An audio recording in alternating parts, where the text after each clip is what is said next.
Yogesh? Yes, madam. Good morning. Mr. Naveen Devadiga sir has joined. He wants to Yeah. just. Yes, ma'am. You cannot audible. We will do it after the session. Means after we start. What, ma'am? Sir, test share a screen and just play his presentation and see. That already tried, madam. Yeah, tried, ma'am.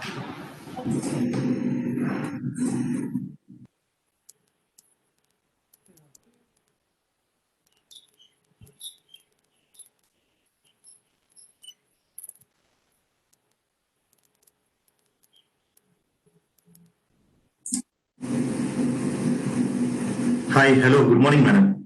Good morning, sir. Good morning. Yeah, I've checked my presentation. I've loaded on the WebEx meeting and I've tested it already.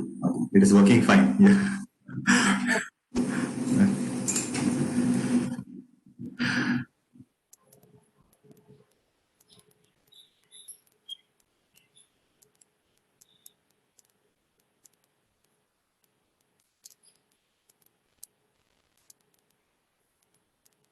You are currently in Pune, sir, or at Mumbai?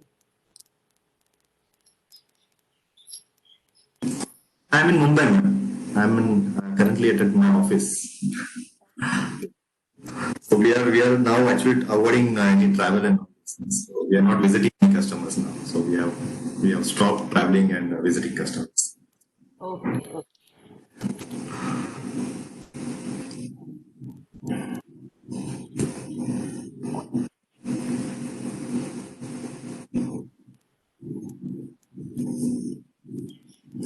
We'll start in the next 10 minutes, sir. Sure. Okay, no problem. Yeah.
Sir,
you can start now.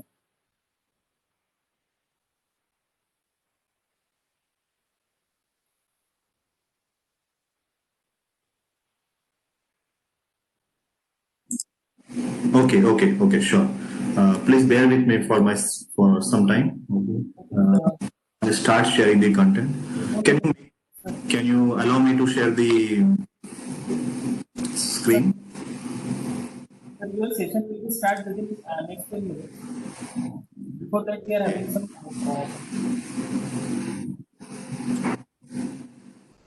Wait, just. Yes, sir. Should I start?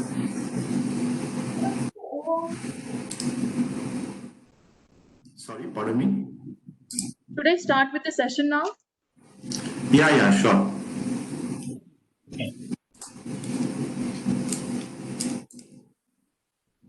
Video is muted. Unmute She's on yourself. mute.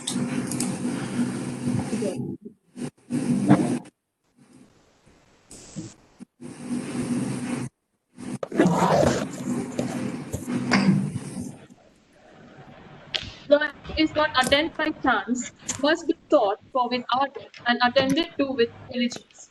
By Abigail Adams. With this wonderful quote, a very good morning to all. I'm Suili Jagtap, Assistant Professor, Pharmaceutical Chemistry Department of Dr. D.Y. Patil Institute of Pharmaceutical Sciences and Research, Pipri, Pune, heartily welcome you all for AICTE Training and Learning Academy sponsored online faculty development program organized by Dr. D.Y. Pharmaceutical Sciences and Research, Pimpri, Pune, in association with ARC Labs Private Limited, Pune, and Spinco Biotech Private Limited. Now, I request technical team to please assist. Please.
Thank you so much, technical team, for playing the wonderful video on analysis activities. Before proceeding for today's session, I would like to give a quick review on yesterday's virtual training. Yesterday, that is on day 3, session 1, we learned about HPLC, its instrumentation, working, and principle virtual training, which was delivered by Asha Thomas, HOD of Pharmaceutical Chemistry Department of Dr. DYP IPSR Pimpri, Pune. in which ma'am explained about method development prerequisites and elaborated on important parameters to be taken into consideration while developing a method. Virtual training on actual practical performance on action of paracetamol was given by Dr. Sejal Gandhi, Assistant Professor of Pharmaceutical Chemistry Department, Dr. DYP IPSR, Pune. Dr. Sejal ma'am explained the detailed procedure and calculations for the assay and also elaborated on handling of software along with interpretation. Later, in post-learning, a virtual training on LCMS and GCMS by Dr. Sai Keskar, CEO of Mark Labs Private Limited Pune was conducted. Ma'am gave detailed explanation and demonstration on advanced hyphenated techniques like GCMS and LCMS. She also elaborated on component systems, good practices, do's and don'ts, applications, and how to handle different troubleshooting during analysis. Before starting with the session, I would like to give some instructions to the participants. The participants will be muted during the session. Seamless learning experience. Participants are also requested to keep their videos off. The attendance link will be open for 45 minutes in between city guidelines. Person attendance is mandatory for issue of certificate. Now, without further ado, I request Dr. Ritesh Bhole, Associate Professor, Pharmaceutical Chemistry Department of DYP IPSR, to introduce our today's speaker, Mr. Naveen Devadiga. Dr. Ritesh, sir, over to you. Thank you. Intellectual growth should commence at a birth and cease only at a death. With this very motivational word of Albert Einstein, it's my indeed pleasure to introduce you the first speaker of the day, Dr. Naveen Devadiga, Senior Application Scientist, Shimadzu Analytical India Limited, Mumbai. Dr. Naveen completed his Doctor of Philosophy in Chemistry from Mumbai University. Dr. Naveen has vast experience in diversified areas of the analytical sciences. During his tenure at Cipla Limited, he worked in Analytical Development Laboratory for Impurity Profiling Group, with activities involving analytical method development and characterization and identification of impurities. He also had experience in identification of genotoxic impurities depending upon structural alerts and route of synthesis, and quantification of same via analytical studies. He also gained expertise in business development, sales, and in drug discovery. Later, Dr. Naveen joined Shimadzu Analytical India Limited and currently working here since last 3 years as a senior application scientist with different responsibilities catering to LC, LCMS, and SXC technology. The work area includes business development as well as pre and post sales application support in various fields such as drug discovery, pharmaceuticals, and food safety. The job profile key areas also involve activities like method development, transfer, troubleshooting, on-site demonstration, and training to customers. He had authored many research articles in national and international journals and also presented his research work in national and international conferences such as 66 and 67 American Society for Mass Spectroscopy Conference held at Atlanta and San Diego, USA in the year 2018 and 19 respectively. With this very brief introduction of Dr. Naveen, I welcome you, sir, and would like to request you to start with your scientific session on preparative HPLC and enlighten us with your immense knowledge in this field. Dr. Naveen, sir. Thank you, Dr. Ritesh, for a nice introduction.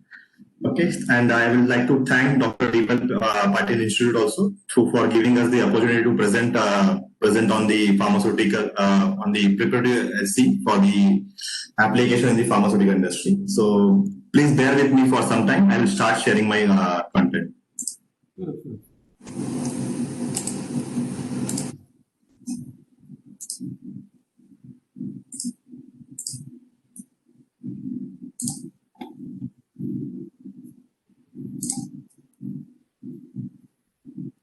Okay, so is my screen visible now? Yes, it's visible, sir. Okay, so good morning, everybody. Thank you all.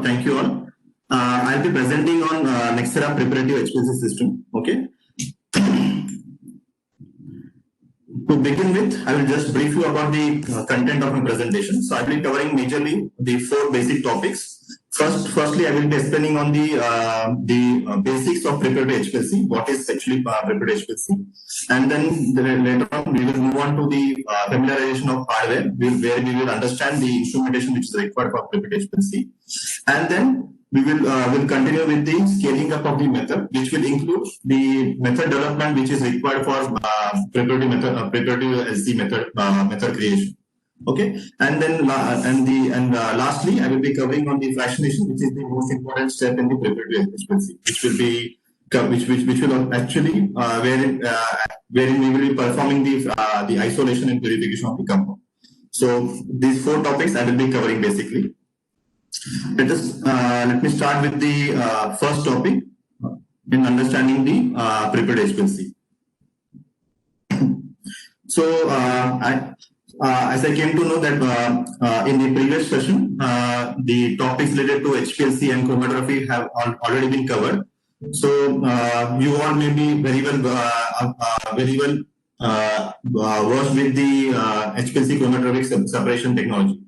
So prepared HPLC is also an separation technology, okay, wherein the individual components from the sample mixture are separated and then they are isolated and collected into a separate container. Prepared HPLC also works in similar to the your normal conventional HPLC system.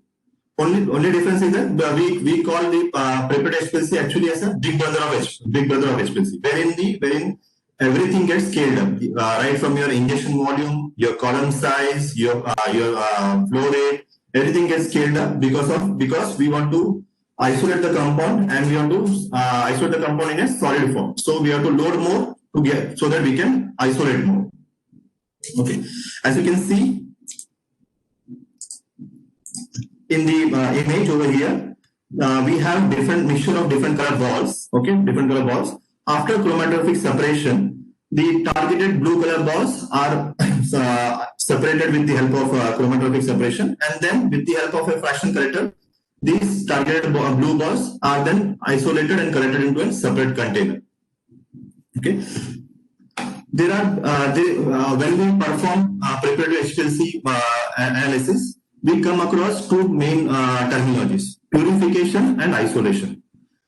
Both the terminologies are interlinked to each other. They are related to each other, but the terminology differs in the form like how the preparative workflow is done. Okay, so in purification, if you have a sample wherein you are interested in the main component of the sample, then it is called as purification. And if you you want to get rid of the smaller components, so you are targeting on the main molecule and you want to get rid of the smaller components. Isolation means in isolation workflow, your main target will be target of the interest will be your smaller components, the impurities which are present in the drug molecules or in the herbal extracts. So if you are interested in the smaller components of the sample, then the workflow is called as isolation. So because you are isolating the smaller components selectively from the main component. So two different workflow, 2 different terminologies. Then the first and foremost step for any preparative workflow is to select an appropriate separation mode. So when you have a crude sample, conventionally you can do purification or isolation of a compound by a conventional methods also, like your distillation, crystallization, and purification, and so and many other techniques. So these are all conventional techniques.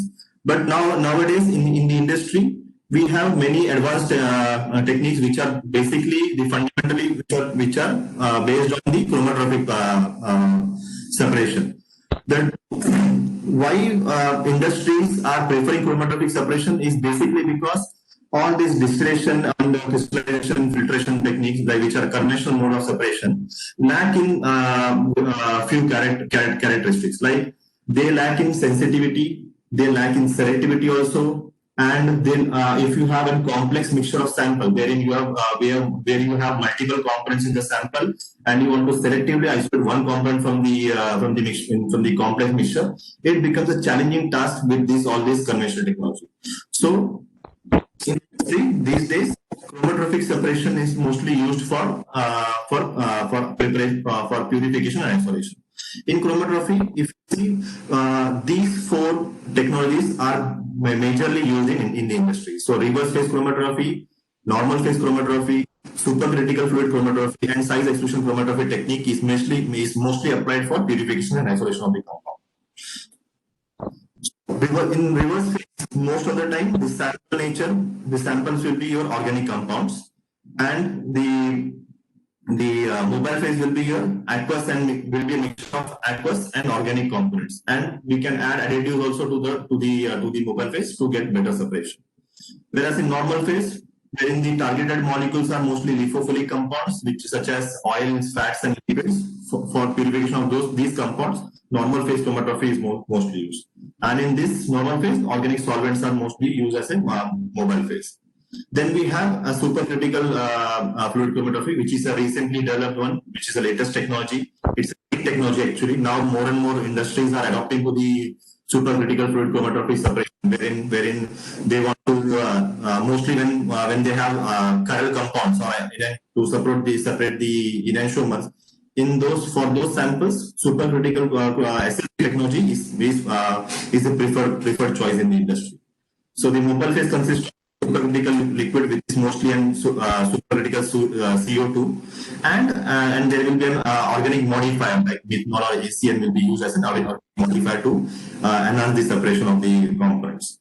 Then we also have which is the size exclusion chromatography, which is mostly used for large molecules. So reverse phase and normal phase and SFC are mostly used for small molecules. And size exclusion chromatography is used for large molecules such as polymers and purification of polymers and proteins. Most of this size exclusion chromatography, if you see in the industry, are used for purification of proteins for pharmaceutical industries. So this size exclusion chromatography plays a very important role in getting a purified component.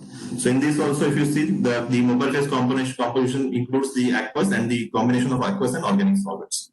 So 4 different separation chromatography technology are used in industry for different types of sample nature. After choosing the appropriate technology for your purification process, then the major task plays on the method development. So this is the brief overview of the method development activities, which are the processes or the steps which are followed in the preparative chromatography. So first and foremost, the basic and the fundamental requirement will be to gather the information about your sample. So the information such as the chemical nature and the physical properties about your sample. After once you gather the theoretical information or the information related to the chemical and physical properties, then we move on to optimizing the mobile phase conditions and the column and the selection of the column. So in mobile phase, if you see for organic solvents, there are limited options. Like most of the time, mobile phase, when you choose for preparative chromatography, we choose volatile mobile phase, because the primary goal is like you have to fractionate the target compound. When you're fractionating the target compound, along with your targeted molecule, your mobile phase component will also get fractionated in the container. So it should be like you should be easily able to separate the molecule of interest and the mobile from the mobile phase. So if your mobile phase highly volatile is volatile in nature, you can just evaporate it, or you can go it for lyophilization, and then you can get your compound of interest in the solid form very easily. So preferred choice will be to choose a volatile buffer like methanol, ACN, ethanol, IPA, THF. These are all the preferred mobile phases for as an organic solvents. Then, if you're not getting good separation, then you can add an additives also. These additives can be your THF, IPA, or you can add this acids and buffer and bases to get or an organic modifier also like triethylamine, diethylamine to get appropriate separation between the components in the sample. Then the buffers, if you in buffers also the choice will be to have a volatile buffer. So volatile buffers used for LCMS are the preferred choice for your preparative chromatography. So ammonium formic acid, trifluoroacetic acid, and this ammonium formate. These are all your volatile buffers. These are the buffers of choice for the preparative chromatography. Then in the column. So selection of the packing material is also an important task in preparative chromatography because the packing material, the choice of packing material will be has to be made wisely by considering the scale actually. So the first and foremost task in preparative chromatography is to develop a method on analytical scale. So the choice of first begins in the analytical scale. So when you are choosing the column for your method development in analytical scale, at that time the stationary phase which you are choosing has to be chosen in by considering the preparative scale. So what happens actually, if you see the analytical scale, the cost of the analytical scale column in analytical scale will range in between 15,000 to 50,000 rupees. But same with the same chemistry, if you scale it, if you try to buy the column in preparative scale, then the cost gets multiplied. So your preparative column can range from 60,000 to 3 lakhs. So when you're choosing the column for analytical scale, you have to take into consideration the cost of the column also in preparative scale. So the preferred material for stationary phase in the analytical scale will be mostly it is actually C8 column or silica column. If you go for specified chemistry in the analytical scale, then getting the same specified chemistry in the preparative scale becomes a challenging task. Even though if you get those chemistry in the preparative scale, then the cost will be too much for the method development. So brand of the column, chemistry of the column, and the physical property also. So physical property means your column should also be able to withstand the higher loading capacity of the preparative scale. So these three parameters has to be taken care when you are developing a method on analytical scale. Okay. Then you have to check for the column length, appropriate column length, and the appropriate particle size. All this information we will be discussing in detail in the coming slide. Okay. Then it ends up with an method scaling up in the analytical scale, and then once you are scaled up in the analytical scale, then scaling up into the preparative scale is the next step. And then once you have scaled the to and preparative scale appropriately, then we have to go for this continuous fractionation of your continuous analysis of your compound and get it in a crude form. So all these steps we will be discussing in details in the coming slides. So before beginning the method development, this is the preparative triangular pyramid. Okay, so this triangular pyramid is based on the foundation of these three parameters: purity, speed, and yield.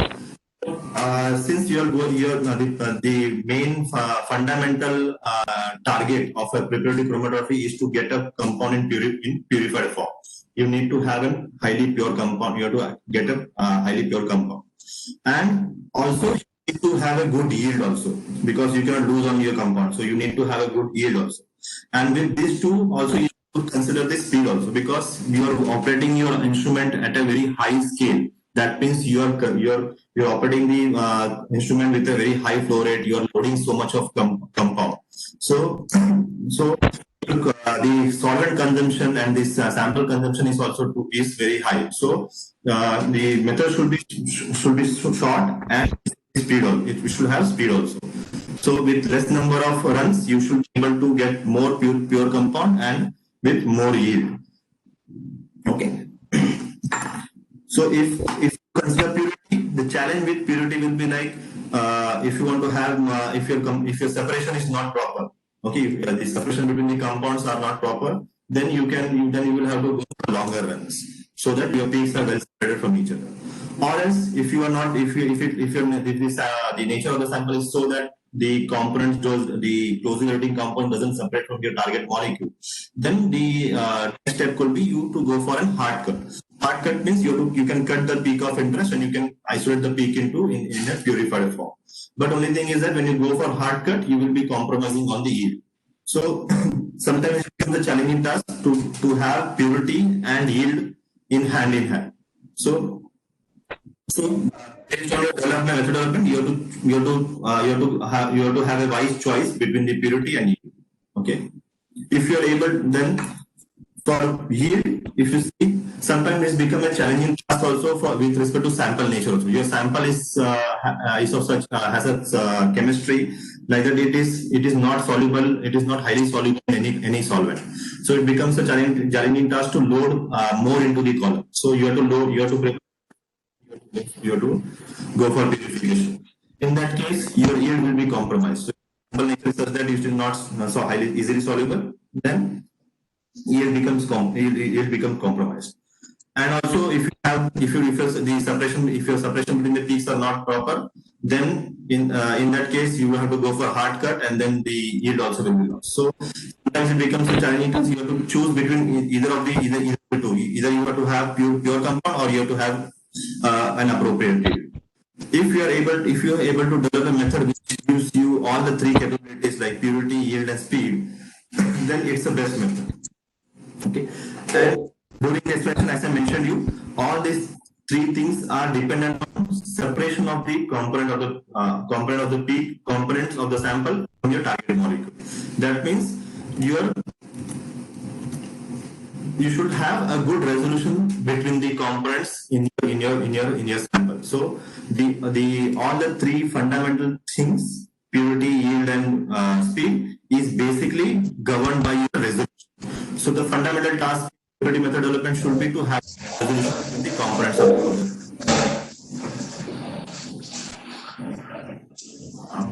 Okay.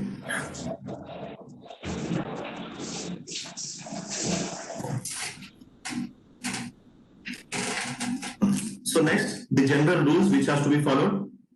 First and foremost, as I mentioned, the fundamental pyramid of preparative chromatography is dependent on your three fundamental things: peak, yield, and speed, and that is governed by resolution. So you should develop a method which has appropriate resolution between the components in the sample.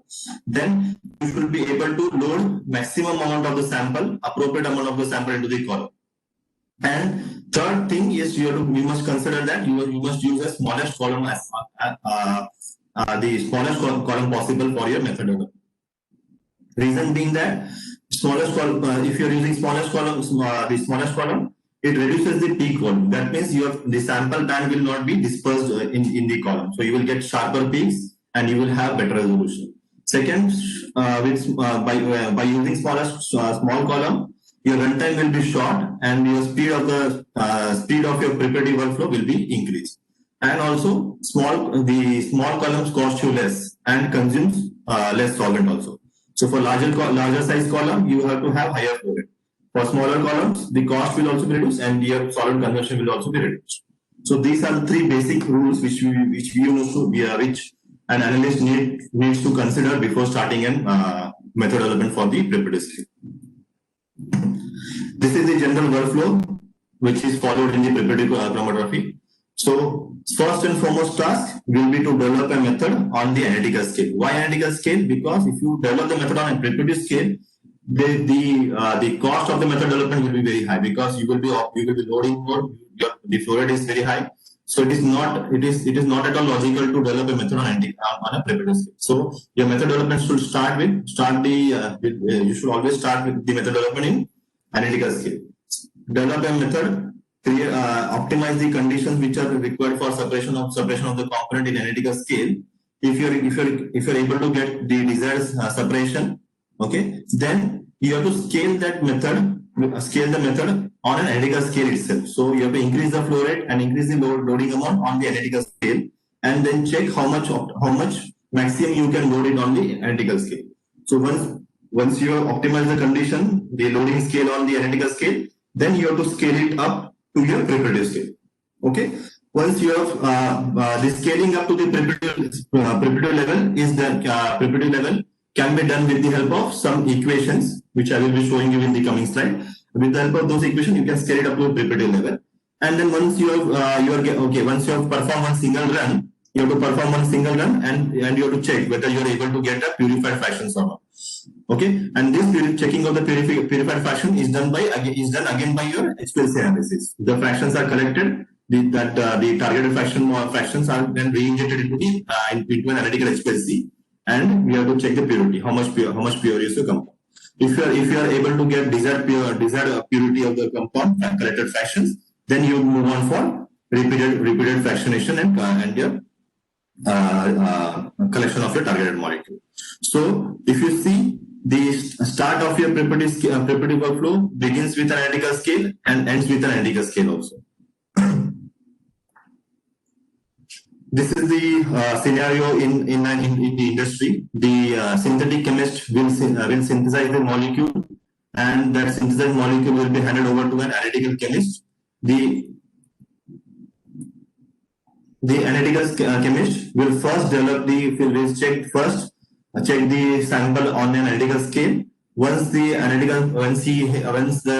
targeted molecule is separated on an analytical scale, then that analytical chemist will scale up the method and he will first inject it, first do the single analysis on a preparative scale, and once the desired purity is achieved on a single run, then you go for repeated collection, and all those repeated collection fractions are then pulled in together into one container, and that pulled in fraction is then reanalyzed on an analytical scale for purity confirmation. So now we have understood the basic fundamentals of preparative. Let us move on to the familiarization of hardware. Here we will understand what are the instrument components are required for the preparative LC purification. So this is the schematic diagram for HPLC. Okay, as you can see, the components are similar to your HPLC system. You have a mobile phase reservoir wherein you place your mobile phase for separation. Pump for pumping the mobile phase, sample injector for introducing a sample into the column, and a separation column where your components are separated, and then these separate components are then detected by your detector. In HPLC analysis or the analytical analysis, what happens after the components are detected in the detector, it is sent to the waste. Whereas in preparative chromatography, the basic difference between your analytical workflow and the preparative workflow is that the presence of your fraction collector. Okay, in preparative chromatography, after detection, you don't send the component into the waste. You have a fraction collector where the desired components are collected with the help of a fraction collector. In the fraction collector, you have a three-way diverter valve. This diverter valve will direct the element either into the waste or into the collection vessel. So the basic difference with respect to hardware between the analytical and the preparative chromatography is the presence of a collection unit. Okay, if you are collection unit or the process of collection of the target molecule. If you are performing the process of collection of the target molecule, then the whole workflow will be called as preparative chromatography. If this process is not done, then it is called as an analysis scale chromatography. So this is the isocratic system, schematic diagram for isocratic system. If you add one more pump into the system, it becomes a binary gradient system. So it can be used as a binary gradient system. So two pumps, and when these two pumps will be pumping two different mobile phases, so you will require a mixer. Okay. So the isocratic system, single composition of the mobile phase will be pumped into the column or into the system. Whereas in gradient, the composition of the mobile phase keeps on changing with the time. Okay. Rest of the components of the system remains similar to your isocratic system. Then once we have, so we started with choosing the choice of the technology, appropriate technology, then we went on to the understanding of the choice between the hardware. Okay, understanding of the different hardware which is available for preparative chromatography. Now let us understand the detailed instrumentation which is available in the preparative scale. So if you see, and this categorization is based on the purpose of your purification work.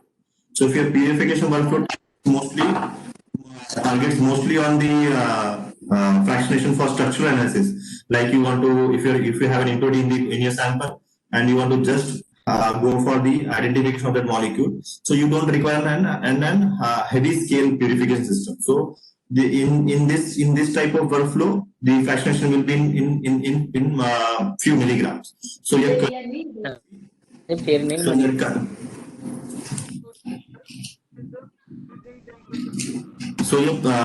HPLC can also serve this purpose. Okay, then you have a semi-preparative scale where you require to obtain your compounds in few milligrams, like 50 to 100 milligrams of compounds are required. These type of systems, which is called as semi-preparative scale, are mostly used for biochemical analysis. Where you will take the solid compound and go for testing of a molecule for bioavailability and biochemical analysis. And if you want to use the system for product manufacture, like preparation of standard components, standard compounds, reference material, in that case, the system required will be a large scale preparative. Okay, so based on the scales, there are there are 3 different scales on in the type of the preparative type of preparative instrument. And then we have if you want to correct the fractions in high purity, for this purpose, where you want to have more selectivity and sensitivity, in that workflow, you will have to use a mass generated auto purification system, wherein you add an LC-MS detector to your instrumentation. Okay. Then for low cost fractionation, where you want to recycle your mobile phase. If you have very few components in your sample, and like 2 or 3, like in the purification of isomers, so you will have only 2 isomers or 2 or 4 isomers in your sample. So, and rest of your chromatographic profile will be a flat baseline. So in that case, you can use a preparative recycle system where you can recycle your mobile phase. So it gives you cost saving method. Then you have another system configuration where you have an analytical and preparative switching system, where you can develop an analytical method on a preparative system on the same system, and then you can scale it up to the preparative level on the same system. And then after collection of the fraction, you can again re-inject the fraction into the same system. So complete workflow can be accomplished with an analytical preparative automatic switching system. Then we have an additional advanced system which is called as an HPLC, ultra fast preparative and purification chromatography. This is used when you are using and salt in your mobile phase. So what happens after fraction correction? Your salt also comes into your collector fractions. So to selectively isolate this buffer of the salts from your target compound, these kind of systems are used. These are very complicated system wherein you have multiple valves and a trapping column. This after isolation of the peak, the isolated peak is then sent to a trapping column, and then by using an additional mobile phase, that the salts are flushed out of the trapping column, and then later on a dilution pump will selectively flush out your target compound, and the target compound will then be collected into a 100% organic medium. So since your target compound is collected into a 100% organic medium, so evaporating this organic solvent becomes an easy task. So the solidification becomes an easy task when you are using an salt as a mobile phase in the preparative work. So this kind of system can be used for that complete authorization of the system, target molecule. So this is the setup of the preparative LC system. So conventionally, if you see, this is a conventional preparative system setup, wherein you have two preparative pumps, okay, and a communication, then auto sampler for loading the sample, a fraction collector for collecting the fractions, detector, and a column holder. Okay, we don't use column O1 in preparative chromatography because The main reason being that if you see the size of the preparative column is very big, and the flow rate also is very high. So even if you try to place your column in a column O1, the application of temperature to the column will not be achieved appropriately. So since the size is also very large, the inner part of the center part of the column will not get heated up efficiently. And to add to the problem, you are having a high flow rate of mobile phase which is passing through the column. So it will have a cooling effect. So even if you try to apply column O1 to the temperature to the column, still it will not be applicable. So in terms of instead of getting a better separation, you will end up having a improper peak shape if you try to apply column temperature to the large scale preparative columns. So the column O1s are not used in preparative scale. So when you're developing a method on an analytical scale, at that time also you have to take into consideration that when you're developing a method on analytical scale, you should not keep any column temperature during your analytical method development, so that the matching of the method parameters will be identical when you're scaling it up to the preparative level. Then we have a CPM model, because since this preparative system is always a modular system. These are the modular system means that different modules are there for different components of the HPLC. So to communicate between all the modules, you need a CPM. This is a communication bus module. It will communicate between all the modules, and then it will send your information to your software. Okay, this is a conventional preparative HPLC setup. Now we have a next generation preparative HPLC system, wherein most of the components are similar to your conventional system, but as you can see, these two different modules for the auto sampler and the fraction collector is replaced by a liquid handler. This liquid handler is a combined system, is a combined model which does a dual function of your sample ingestion as well as your fraction collection.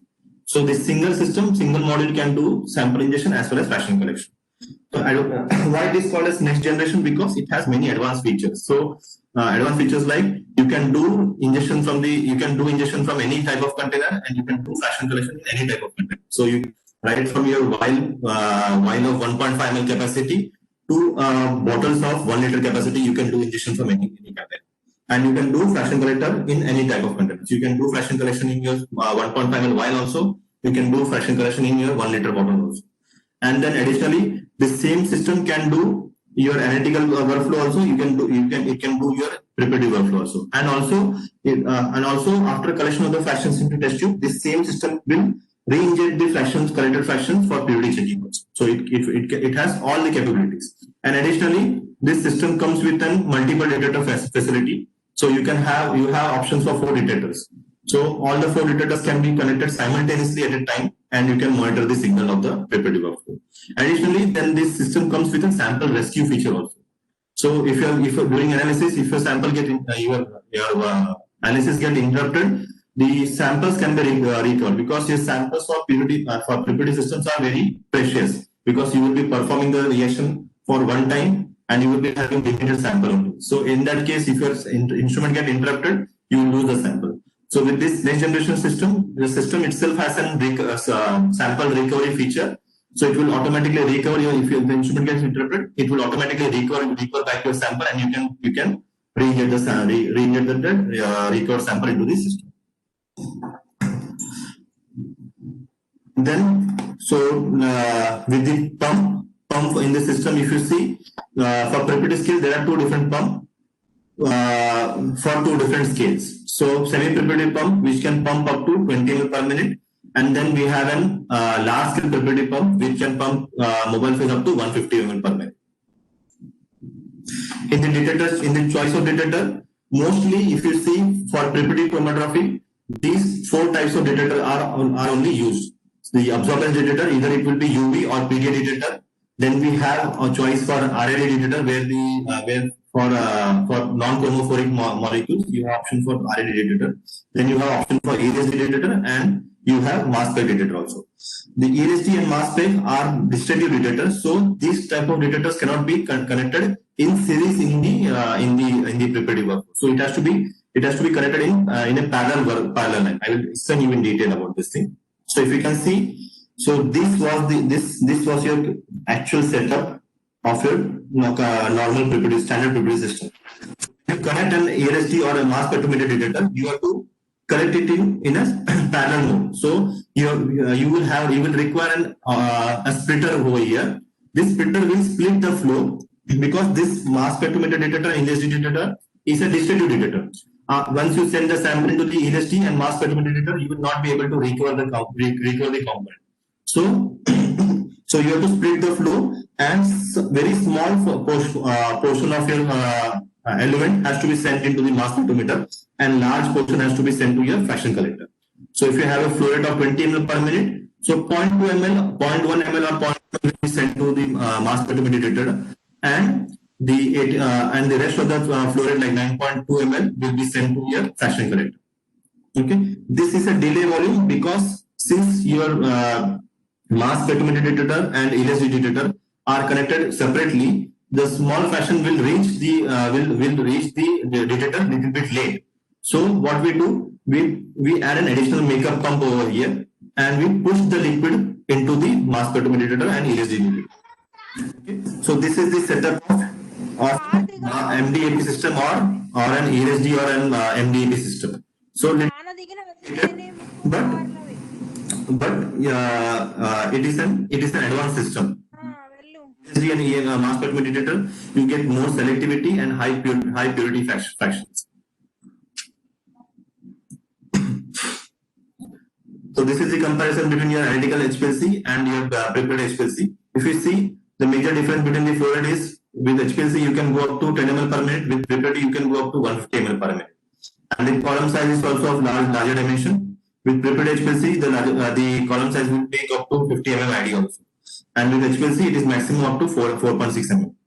And the choice of detector, if you see, you have a choice of conductivity detector and RF detector also in the HPLC, whereas these two detectors are not available in preparative scale because of high flow rate, conductivity detector cannot be operated, and RF detector choice is not available because those molecules which can be detected by fluorescence detector can also be detected by PDA. Only difference is that the molecule which can have absorbance in fluorescence level will have less absorbance, but the best part is that you in preparative scale anyways you will be loading a larger, you will be loading in higher concentration of the sample, so the sensitivity will not be concerned. So RF detector is not a choice in preparative scale, and conductivity detector is not compatible with the preparative scale. So you have option of UV, PDA, RID, ELSD, and MS. And the major difference is that in HPLC, after separation and detection, the sample goes into waste. Whereas in preparative, you cannot put it into waste. The sample are the targeted molecules are collected.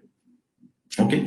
So the HPLC primary aim is to have separation and detection. Whereas in preparative scale, your primary aim is to separate and then you have to correct the fractions and purify it and use it and get it in a solid form. So these are the basic differences, and the major difference is that temperature control is not applicable in preparative scale. Okay, because as I mentioned you, the flow rate is high and column ID is also high. Now let us understand the method development steps which are followed, or the scaling up of the method. So now we are done with the understanding of hardware. Let us move on to the method development in preparative flow.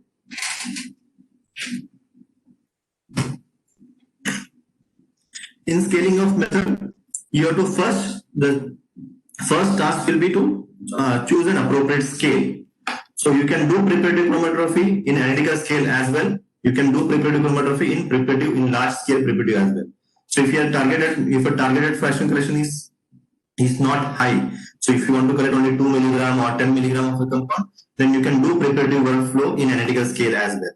Okay, if your targeted compound or targeted fraction is of larger dimension, then in that case you have to use preparative size column. So the analytical scale size column will be of the dimension 4.6 mm, and preparative scale will be starting from 10 mm ID to 50 mm ID scale.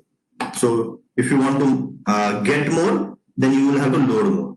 Okay, and if you are using larger dimension column, then flow rate will also be of larger size. Flow rate will be scaled up, and your injection volume will also be scaled up. So we'll understand. So First choice was to select an appropriate scale. So what are the different scales available in preparative chromatography? So there are 4 different types of scale: analytical scale, preparative scale, lab scale, and industrial scale preparative. In analytical scale, if you see, the loading amount is limited up to 20 milligram, and the column ID will range in between 4 to 6 mmID. And this type of analytical scale is mostly used for biochemical analysis, wherein you want to have only small fractions and you want to do bioanalytical studies. Then you have semi-preparative scale, wherein the loading amount is capped up to 300 milligram. So in single run, you will be able to load up to 300 milligram of the sample, and in the column size will be ranging in between 10 to 20 mmID. More than 20 mmID column cannot be used in semi-preparative scale because of the flow rate limitation. And these type of semi-preparative scale are mostly used for structural analysis and for purification, where you want to isolate the impurity, and you have to go for you want to identify the impurity. Then you have lab scale preparative, wherein the loading amount will be up to 200 milligram, that is 2 gram of the sample you can go with, and the column ID will range from 30 mmID to 50 mmID. And these are mostly used for purification and pre-treatment, wherein you have a component and you want to isolate, you want to remove the impurities from the component, and you want to have a purified main component of the sample. Like for specialty chemicals or some specialty drugs like anti-cancer molecules and all those things. So you need to have a very highly purified compound. So for purification of those compounds, this lab scale preparative chromatography system is mostly used. And then you have an industrial preparative scale also, wherein the loading amount will be in grams, like 5 to 10 milligram or 5 to 10 gram or 100 gram also. So these are very large setup. It will require a large space in the lab. So these are mostly used for bulk purification. So 4 different scales for 4 different purposes of workflow. Now, in continuation for the choice of appropriate scale, so you need to optimize the loading amount also. As I mentioned you over here, the loading amount are different for different scales. How much will be the loading amount is to be understood first. So this loading amount is governed by the cross-sectional area of the column actually. So you see, for different size column, these different size column has different cross-sectional area, and the loading amount is like from 10 milligram to 100 milligram per centimeter square for per centimeter square of the cross-sectional area. So for an semi-preparative scale column which has a cross-sectional area of 3.1 centimeter square, okay, so if you choose the maximum loading amount, like for 100 milligram per centimeter square, if you multiply this, the value comes to 300 milligram. So in semi-preparative scale, the loading amount the maximum loading amount will be 300 milligram per injection. So what is the meaning of loading amount actually means? It means like you can load this much amount of the component into the column. So if your target component, like your impurity, is only 10% in the component, in the component, so you will not be purifying 300 milligram. You will be getting purified component only the 10% of the impurity. So for a semi-preparative scale analysis, you will be able to load a 300 milligram of the API, and in that API if 10% of the impurity is present, so the final collected impurity will be only 30 milligram. So in each run, for each injection, you will be loading the sample 300 milligram, but you will be getting only 30 milligram of the purified impurity, since your impurity is only 10% in the sample. So okay, so based on your final amount, you have to decide the loading amount also. So if you want to collect more, then if you want, for example, if you want to collect 100 milligram in a single injection, and your impurity percentage is only 10%, so so the best choice will be to go with a lab scale preparative, this thing. So you will be loading more, so you will be collecting more of your impurity. Okay. So this is the complete overview of the different scales which are available in preparative chromatography. So now we have understood the concept of loading amount, but what is the actual loading? What is the actual meaning of loading amount when we consider in terms of column? Okay, so so for column load, because there are two terminologies in loading amount also. There is concentration load and there is volume load also. So concentration load means when you are able to dissolve the component in a high concentration, then you can load a high concentration of the sample into the column. But for certain samples where the solubility is very poor and you will not be able to inject more dissolve more of the component. So in that case, you will have to dissolve that same amount of sample in large volume of the diluent, and in that way the loading will be called as volume load. So you will be loading more volume, but the concentration will remain same. And if the sample is highly soluble, then you can load. You can have a concentration load. You will dissolve maximum amount of the sample in minimum amount of the sample of the diluent. Okay. So to understand the column load or the loading amount on the column, so you have to first understand this chart. So for example, if you see the concentration load which is loaded onto the column, which is described in terms of milligrams or micrograms. So if you see here if you can see the terminology, 2 gram of the load, 600 milligram of load, 200 milligram of load. So these are the concentration load terminologies which are described in weight. In actual weight. So when you are preparing a sample, so for example, you are preparing a 10,000 ppm or 10,000 milligram per liter of a sample, and you are injecting 100 microgram of the sample, then you are actually loading 1000 microgram of the sample onto the column. Okay. So 10,000 ppm means 10,000 milligram per liter, or it will be, so for example, if you consider this 1 milligram per liter, 1 milligram per liter of the sample concentration means it is 1 milligram per liter or 1000 microgram per liter. So 1000 microgram per liter of the sample, you are injecting 100 microgram, then it will come up to 0.1 microgram you are loading onto the column. So it's a multiplication factor, N1V1 into N2V2. So your loading amount has to be calculated in terms of milligram. So if you can see, the injection load has been increased over here, the concentration load has been increased from 20 milligram to 2 milligram. The peak shape deteriorates little bit. But since the peak in the analytical scale was very well separated, even if after scaling up, your peaks are not merging. A peak shape will deteriorate, but that is not of concern in purification chromatography. In preparative chromatography, peak shape doesn't matter. Only your adjacent, the targeted molecule should not overlap with the adjacent peak. That is the main target. So that if your peaks are overlapping with each other, then you will not be able to isolate purified compound. So peak shape is not a concern in the preparative chromatography. Only the separation between the peaks are of importance. Then in continuation to the loading amount, if you see, as I mentioned, we have to first develop the method on analytical scale, and then you have to increase the loading amount on an analytical scale itself. Okay, so for a 5 milligram load, you are able to get for a 5 milligram load on an analytical scale, you are able to get good separation.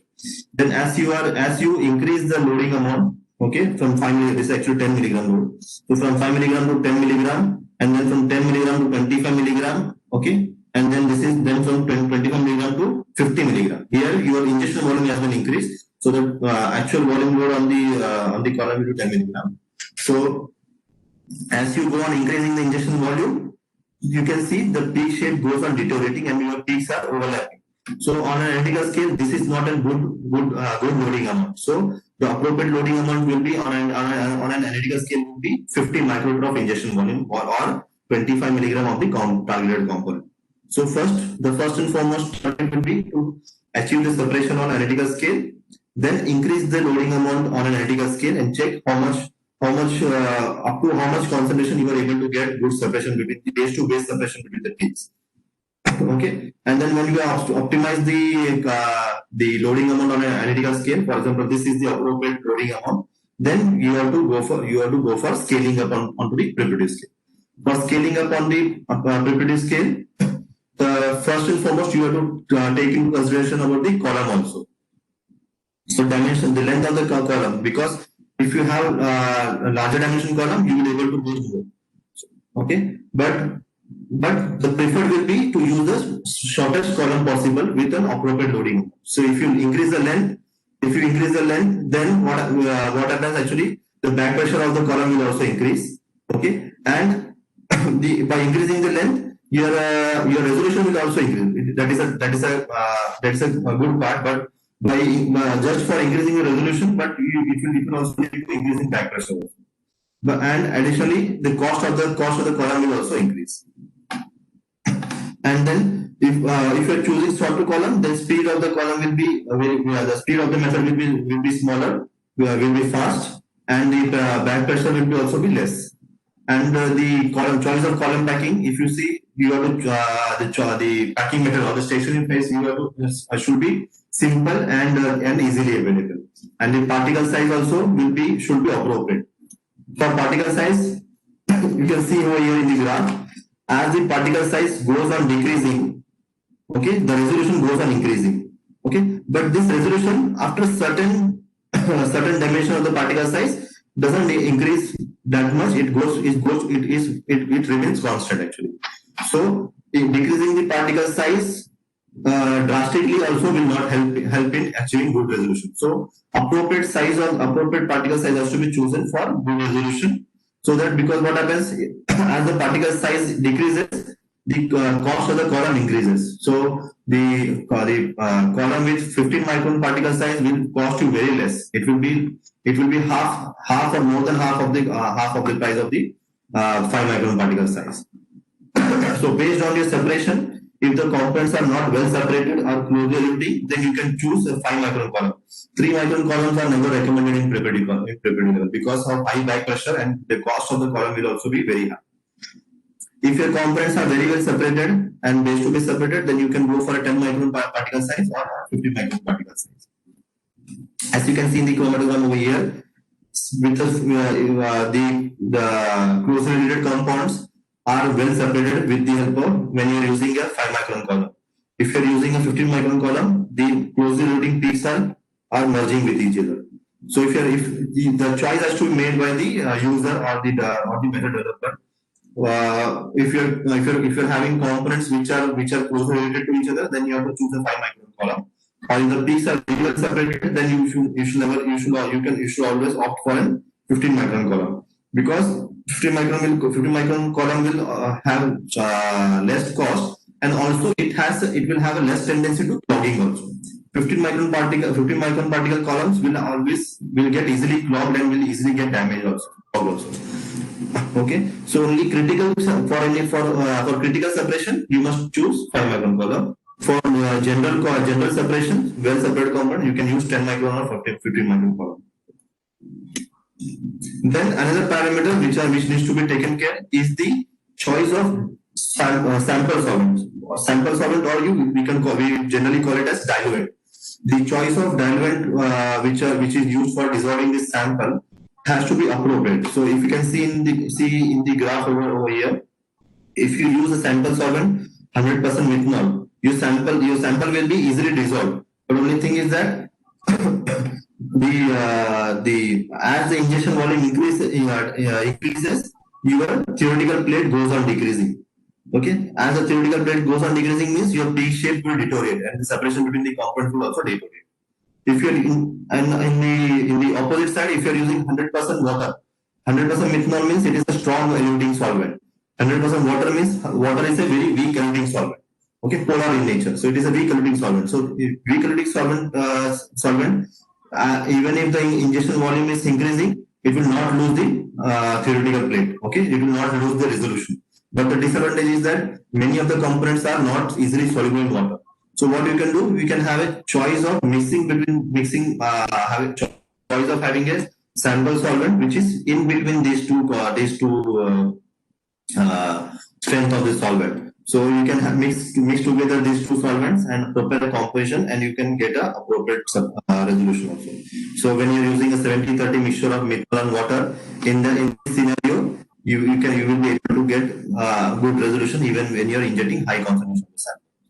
So you can see here over here for a 1 milligram higher concentration and lower injection volume, still you are getting a very sharp peak. Okay, you will get a sharp peak. As you are increasing the volume, okay, the peak shape start deteriorating.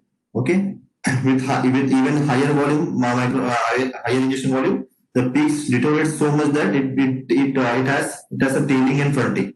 Okay, so this is the same component of a single. These are the peak for same component in the sample, but it is deteriorating in so badly that it is eluting as a very large band. Why this is happening, you will be able to understand over here. If you are using a very a diluent which is having a very high elution strength. So for example, if you are using methanol as a diluent sample, when you load this sample onto the column, this will be loaded into the column. As soon as it is loaded into the column and the bubble phase starts flowing into the column, this sample band will tend to disperse largely. So since this, because of the elution strength of the methanol, because methanol has a very methanol will have a tendency to keep the sample into the mobile phase.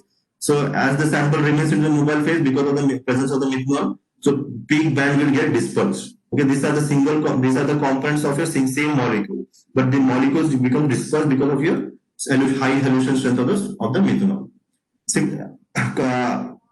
Similarly, if you see, when you're loading the sample in a weak eluting sample, with a low elution strength, your sample band remains intact. Okay, and the peak will the diluent band will move forward, and your sample band will remain intact, and your peak shape will not be deteriorated. Okay, so choice of solvent when you're dissolving the sample in preparative chromatography plays a significant role because the size of the injection volume is also very large compared to HPLC. So you are loading more, so your impact will also be more in preparative chromatography. So once you are thorough with the choice of column, choice of solvent, particle size, you are done with segregating everything, then you can easily scale up your analytical method, analytical method into an preparative method with the help of these two parameters. So now we have till now. So for developing methods for scale-up purpose, first choice will be to fix the column. If you want to have more fractionation of the molecule, then you will use a larger column, and based on the column size, you will be scaling up the injection volume and the flow rate. So in terms of injection volume, if you see the formula, the injection volume scale-up formula is dependent on the analytical injection volume and the diameter of the analytical and the preparative columns and the length of the analytical and preparative column. Okay, whereas the flow rate, in terms of flow rate, if you see the flow rate for preparative scale will be dependent on the flow rate of analytical scale, and only on and it will be dependent on the diameter of the preparative as well as analytical scale. So once you are scaled up, so if you see, this is the analytical scale chromatogram which has been scaled up to the preparative level. Okay, the scale up is 19 times. Okay, why 19 times? I'll explain you. So in analytical scale with a column size of 4.6 mmID and a cross section area of 17 millimeter square, the ratio will be 1. Okay, and if you're scaling it up to 20 mmID column, the scale up of the ratio of the scale up is 19 times actually. Okay, so it has been scaled up. So if you take a ratio of 17 is to 314, the ratio is 19 actually. So 19 times it gets scaled up, and for a 50 mmID column, the cross sectional area gets scaled up to 115 times. So your all other flow rate will also has to be scaled up appropriately. So if you're moving from analytical scale, flow rate of analytical scale of 1 ml per minute to 1 ml per minute to a semi-preparative scale, the flow rate has to be scaled up to 19 ml per minute. Okay, and injection volume, if you are using 10 microliter in the analytical scale, it has to be for a preparative scale, the injection volume gets scaled up to 190 microliter. Here you can see the analytical and the preparative chromatograph are almost identical if you see. Okay, only a little bit change in the peak shape of the center part and this impurity peak. Okay, why this is almost identical? Because if you say because if the conventional thinking will be like you are increasing the concentration so much, then the peak shape also should change actually. But what happens? You are increasing the load of the concentration, but appropriately you are also diluting it because you are passing a high flow rate into the system. So concentration gets scaled up, but appropriately the flow rate also gets scaled up, and the final concentration information which enters into the detector is almost identical. So because of that, you are able to see almost identical chromatogram if and only if you are scaling it appropriately. Okay. So that's why appropriate scaling is a mandatory requirement when you're scaling up from analytical scale to preparative level.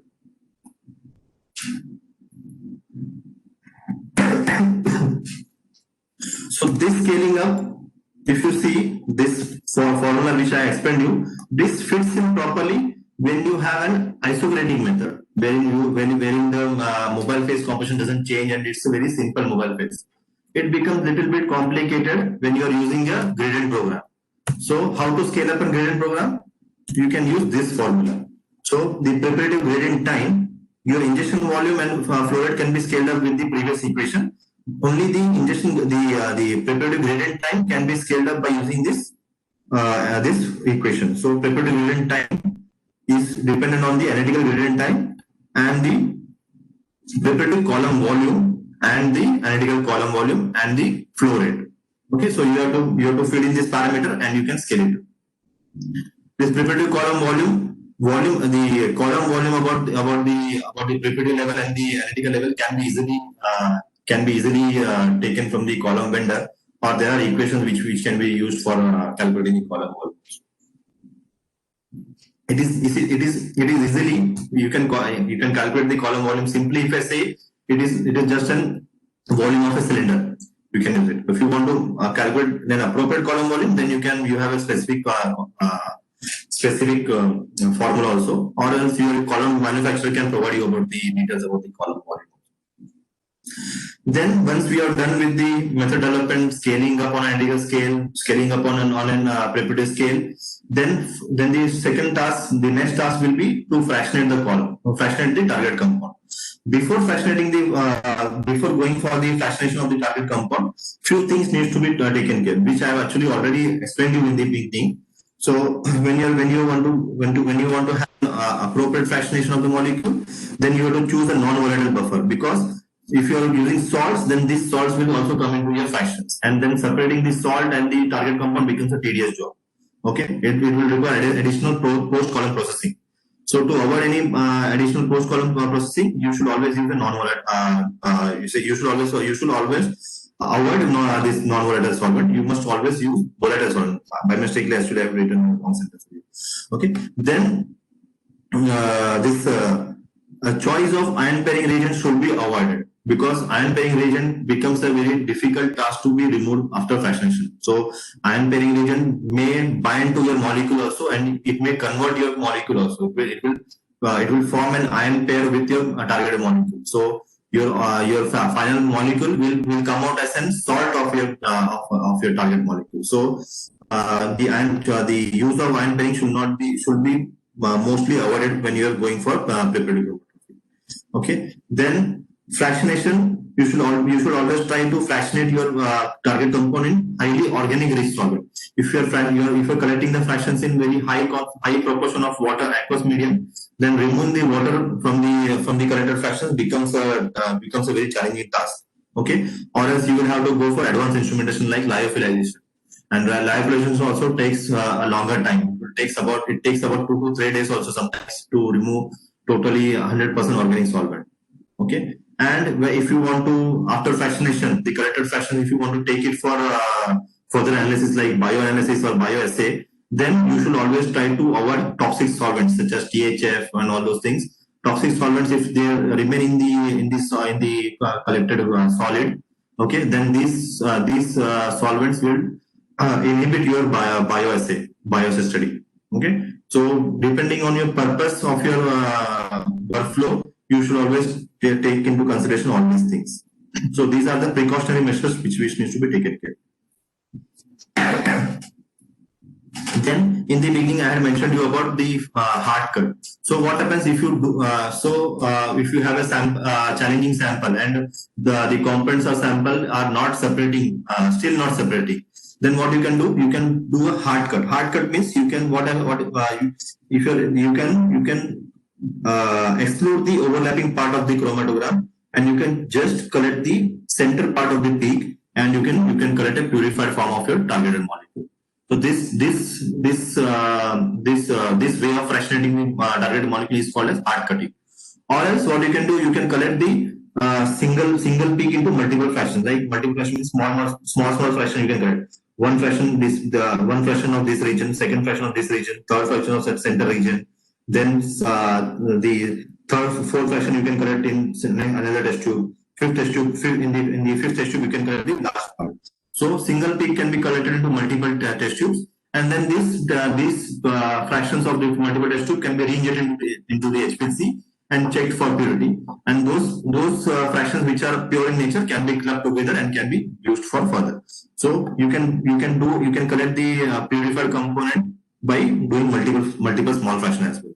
Or else you can then if you go, or else the second choice will be to consider recovery versus purity. If you want to have more purity, then lose on recovery, or if you want to have more recovery, then lose on purity. So that choice has to be done by the analyst. Or else the escape will be, you can go for recycled chromatography. What is recycled chromatography? I'll just brief you. Okay. How much time do I have? I have 10-15 minutes.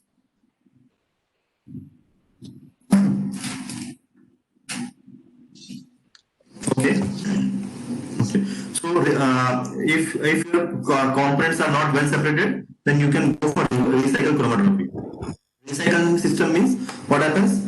Your sample will enter into a column, get separated, elutes out of the gets detected, and again instead of sending it to the waste or into the fraction converter, it will be diverted with the help of a diverter valve again back into the system. So what happens with recycled chromatography? Your sample will keep on rotating into the same system.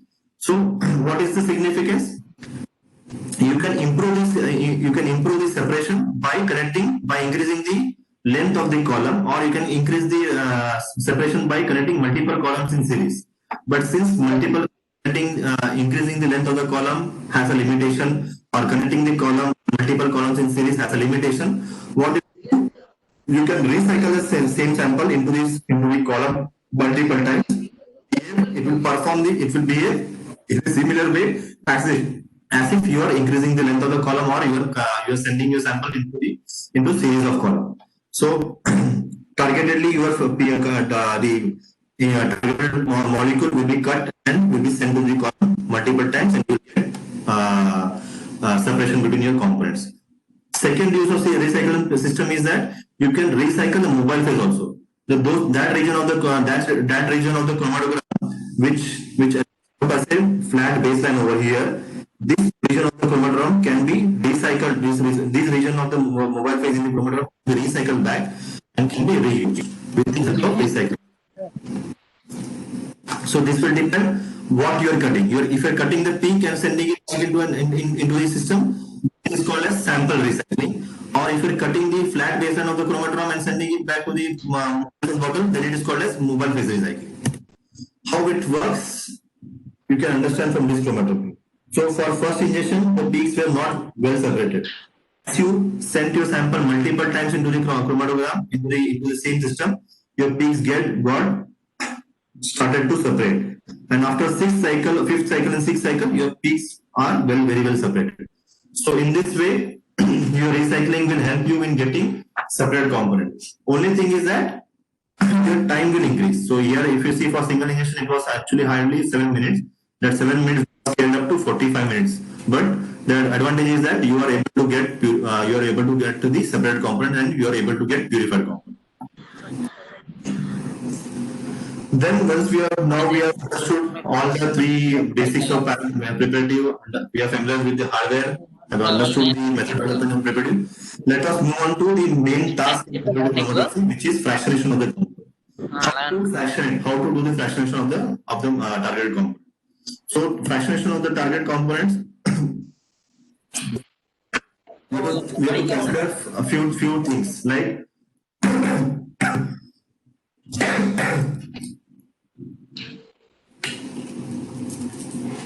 since we will be performing the analysis for the first time, you will not be able to you will not have an idea how much how much will be your response of the molecule in the preparative scale, how much it will be separated. So in that scenario you have to have a little bit idea you will get a little bit idea about your separation from the analytical scale. It will be like how much fractions you have to collect. Okay, and then third, whether your compound is precious or not. If your compound is very precious, then you have to do the preparative chromatography very cautiously. You cannot lose your compound. So what you can do, you should not waste your sample. So how to avoid wastage of sample? What you can do, you can add a waste collector, not your general collector general collector. You can add a separate waste collector. Even though if it happens that you are able to for the first time when you are performing preparative chromatography, and you are not able to achieve the appropriate separation, then in that case, the component will go into a separate waste collector, and then you can collect back your precious sample. What are the parameters used for the fractionation? The fractionation is basically done with the help of two parameters: the slope and the level. What is slope actually? Slope when your component is elutating out. As soon as it elutes out of the component, the column, and reaches the detector, the response goes on increasing. As the response goes on increasing, it means that the slope of your response is changing.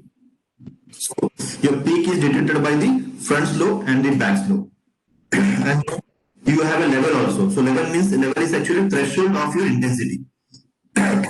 So with the help of slope, you can targetedly collect the desired peak, and with the help of level, you can the unwanted peaks. So the smaller peaks which are of not interest to us, those peaks can be rejected by setting up a level.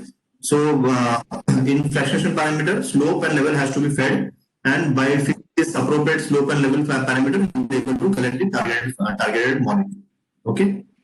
But in additionally in chromatography, if you see, along with the smaller peaks and the targeted peak, you may have sometimes spikes in the chromatogram. These spikes will satisfy the slope also, because they will be of larger height and intensity also. So what happens? You tend to waste vessel. So these spikes will also be collected in your fractionation vessel. So how to avoid this? Spikes in the chromatogram? These spikes will lack in data points. See, if you see the targeted peaks, they have more. The targeted peaks, if you see, they have more data points. And if you see the spikes in the chromatogram, they will lack in the data points. So they will have only 1 or 2 data points in the chromatogram. So what we can do, we have a provision to feed in the peak correction sensitivity. Once you feed the peak correction sensitivity is based on your data points. So if you feed peak correction sensitivity as 2 or 3, all those peaks which have data points less than 3 will not be corrected for fractionation. Okay. How to do fractionated? Once you have thorough with the parameters like slope and level and peak correction sensitivity, now how to actually perform the fractionation. So the fractionation workflow is basically of 2 types: manual fractionation and auto fractionation. Manual fractionation means conventionally manual fractionation used to happen used to be performed like the analyst used to pull out the tubing from the detector outlet, and he will place that detector outlet tubing into the test tube and collect the fractions. Okay, this is the conventional way of manual fractionation. But now with the advanced system, we do the manual fractionation in the semi-automated way also. Then auto fractionation is based on those parameters which are explained, slope and level parameter. Then there are additional commands also: time program command and peak command program. I will explain you in detail. So if you go for manual fractionation in advanced system, you have to just sit in front of the software, and you have to click on open wall and close wall. So with the help of this software, whatever empty vessel is available in the fractionation bed will be used for fractionation for your correction manually. So manual fraction, what happens? You see the chromatogram in the chromatogram window. As soon as you see that okay, my peak is correcting out and the response is increasing, you click on open wall. And once your peak is getting corrected after it's completely, it is coming down. At that time, you click on close wall. Okay, and if you feel that okay, single peak cannot be collected into one single test tube, you will require multiple test tube. You can just what you can click on open wall and don't click on close wall. You can just click on the next test tube. So the system will automatically switch the test tubes appropriately. And then once you are done with your complete collection of a peak, then you can click on close wall, and you can do the manual fractionation. So this is manual. Why it is called as manual fractionation? Because you are seeing the chromatogram and then you are collecting. This is manual way of fractionation. When you don't see the chromatogram, we are not monitoring the chromatogram, the system monitors the chromatogram for you based on the parameters which are your feeder, and it collects the fraction. Then it is called as auto fractionation. So auto fractionation is basically 3 steps. You have to feed the simulation parameters, save the method file, and then use the method file for automation for continuous collection. So how it is done? So it is simple. Like you will need one reference chromatogram, and if you have one reference chromatogram, you have to just drag the region of the peak in the chromatogram and leave it. The system will automatically calculate the slope and level parameter for you, and it will capture and it will do the fractionation for you. How it is done? You understand one by one. This so the auto fractionation is done by 2 modes: time program mode and peak command mode. In time program mode means it is basically dependent on your time scale. So you give the command to the software that I want to collect the peak from 8.33 minutes to 10 minutes. So software will automatically open the wall at 8.33 minutes and it will close the wall at 10 minutes. Similarly, if you see here, I have to click on open wall, drag it and leave it, and this region will be selected for fractionation collection. You can also lock the region also. If you don't want to collect the unwanted peaks over here, then you can click on lock option, drag the region and leave it, and that region will be logged for fractionation. Even though any peak, if any peaks are eluding at this region, these peaks will not be collected for fractionation. Only the targeted peak will be collected for fractionation. Okay. Then if it happens like, as I mentioned, you can collect the single peak into multiple fractions. If your peak is not pure and you have multiple peaks your peaks are not well resolved and you have multiple compounds in the peak, then what you can do, you can collect the single peak into small fractions. So this will be collected in test tube number 1, test tube number 2, 3, 4, like this. Multiple test tube will be collected, and this all test tube can be injected into HPLC individually and checked for purity. And if you feel that okay, this in the center 4 tubes are highly pure, and the last 2, the last test tubes are not pure, then you can pool these 4 test tubes together and use it for further study. Then time command based program means actually this is the time command peak command program. It is actually like you will select the peak of region and you will click on reflect option over here. Okay, and once you click on reflect option, the slope values and level value which are needed for fractionation will be automatically captured by the system. So you can see, you click on reflect, the parameters which are needed for the correction of fraction was automatically captured by the system. Okay, these are the parameters which are required to correct the peaks, and then you will go for automated fractionation. So once you are done with this setting of the parameter, you have to save the file. Once you have saved the file, you can go for continuous collection. So once you're going for continuous collection means your software will automatically inject the fractionation. So after the collection of the peaks, if you open the data file, in the data file, the information related to your test tubes will also be captured. So if you see, this peak was collected in rack number 2 and test tube number 16, and it will be shown as separate bands also. Okay, so this region of the peak was collected in 16 number test tube, this region of the peak was collected in 17 number test tube, so on. And this information will remain forever in your data file. Then once you come back to the lab, you can open the chromatogram and you can check and you can pull out your desired test tubes. This was till now. This was the workflow for your fractionation. This is the complete overview of your system. Multiple system, like you have standard preparative system, you have preparative system with LCMS. Then as I mentioned, you UFPLC system. wherein you can use salt buffer also for your HPLC prepared HPLC purification. Then you have multi-fraction system where you can scale up your fractionation capacity also. You can add up to 5 units into the same system. And then you have recycle system, as I mentioned you in the previous slide. Recycle system is a very compact system. It will have recycle walls over here, and it will continuously recycle mobile phase or your sample of interest. Then you have purity check, wherein your system will do the analytical injection as well as your prepared injection and re-injection of the fraction also. So this was the brief overview of the preparative chromatography. Shimadzu has been serving the world in the analytical chemistry for 145 years with a corporate philosophy of contributing to society through science and technology. This is the Global Center for Research and Development in Japan. So our main R&D center is in Japan, and we have an analytical support center in India, in Mumbai region. Okay. And we have multiple other support centers also across the world.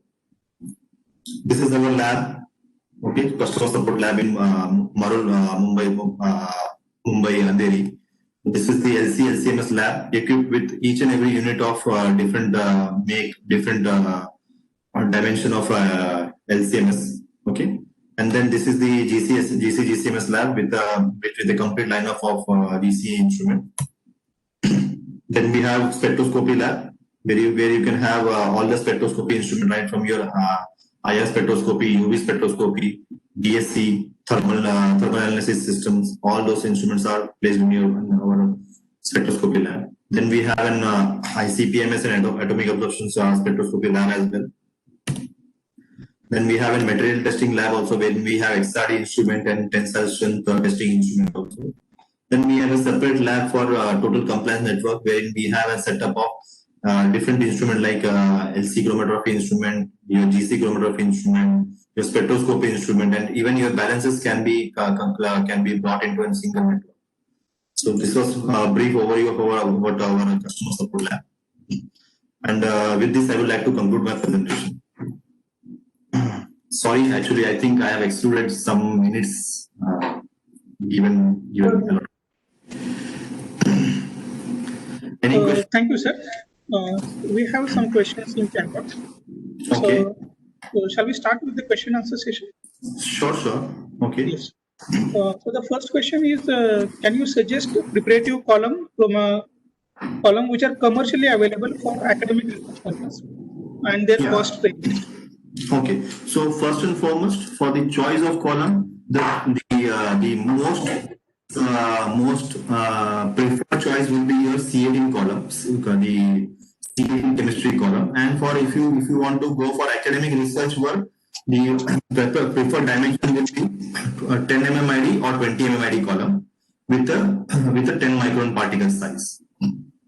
Okay, and if you have some samples, if the preferred will be C18 column, because C18 chemistry will serve most of the chromatographic suppression. Then other than that, C8 and silica column are the most chosen stationary phase chemistry. Okay. Thank you, sir. So the next question is, which is the best column for preparative HPLC for the purification of plant extracts? And is there any specific range of flow rate to separate those plant extract compounds?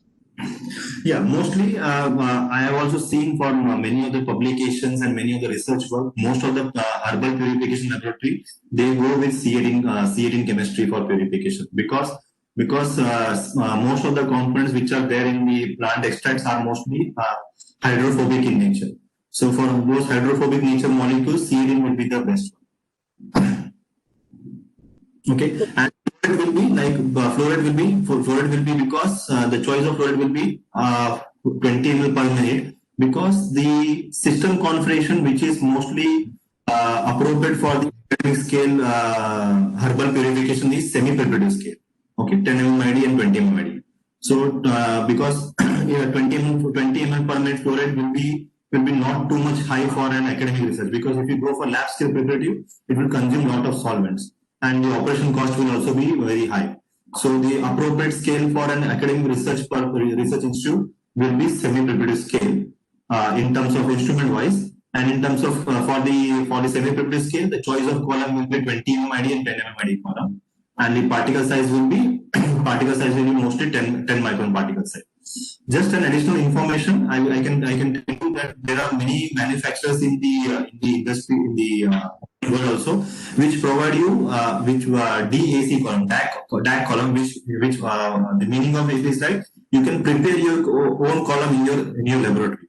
So they provide you the equipments to make to pack your own column in your own laboratory. So advantage of using a DAC column is that it costs you less, because you can just buy the stationary phase from your local open market, and you can prepare the slurry and you can feed into pour into your DAC column and you can prepare your own column. If your column gets damaged, you can just open it up, remove the stationary phase. You can regenerate the stationary phase also, or you can replace it with the new stationary phase. So using a DAC column becomes a cost effective and efficient for mostly for academic research purpose. Thank you, sir. Thank you for the detailed explanation. Okay. The next question is, what are the troubleshootings during preparation of a plant extract as a sample? So plant extract. So not only plant extract. If you go for reaction masses also, or any sample, if you see. So the troubleshooting, or the first and foremost target will be to get a sample in a very purified, in a very clean form. Actually, not purified form, in a clean form. Like try to avoid the matrix as much as possible. Try to get rid of the matrix as much as possible. For in terms of, if you say in terms of herbal preparation, try to get rid of the chlorophyll from the chlorophyll component from the plant extract, because these chlorophyll components will tend to enter into the column and they will tend to block the column.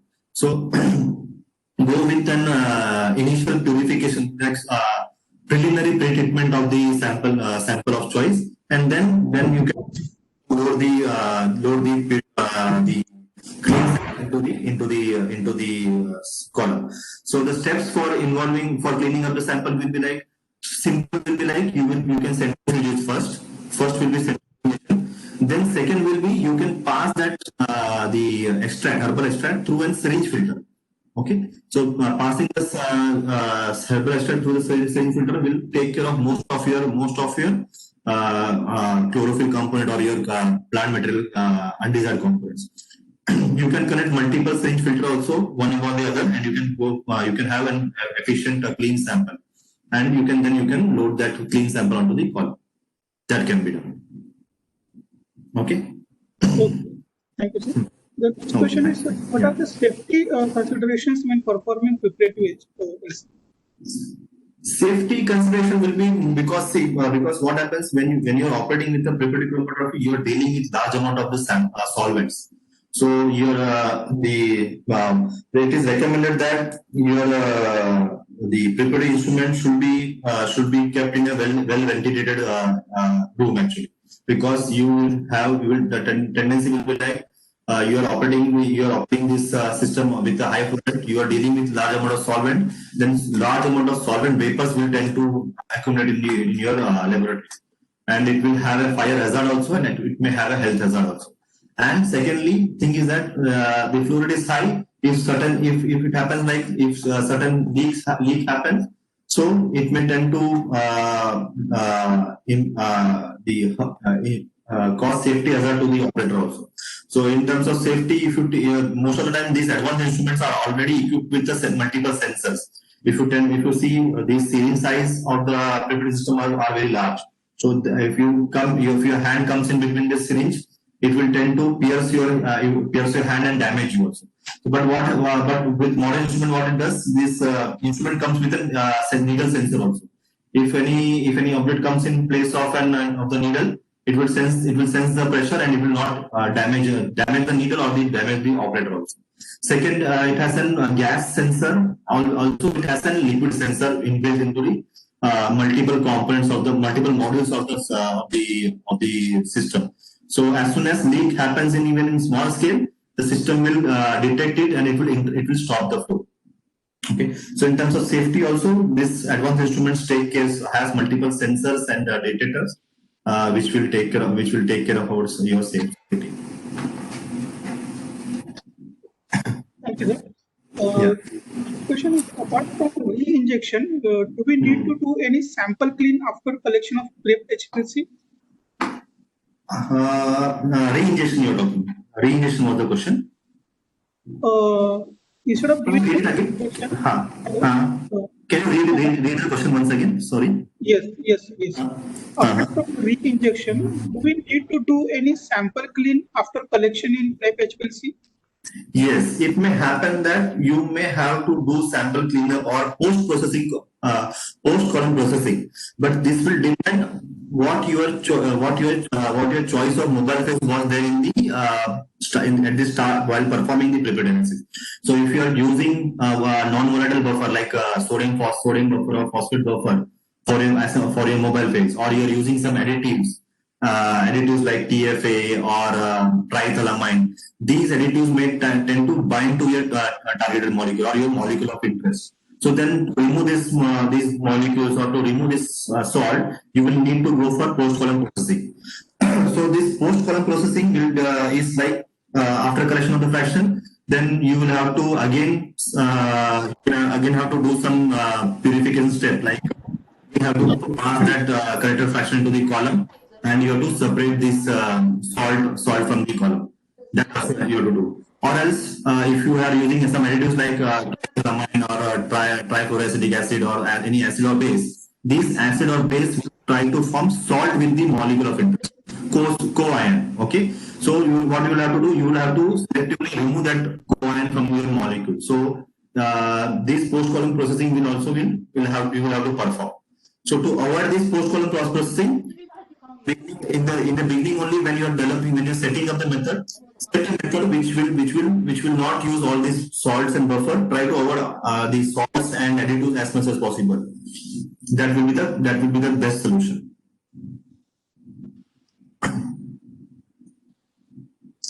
Okay. Thank you, sir. Thank you. There are a few more questions. What is the detector volume in prep HPLC?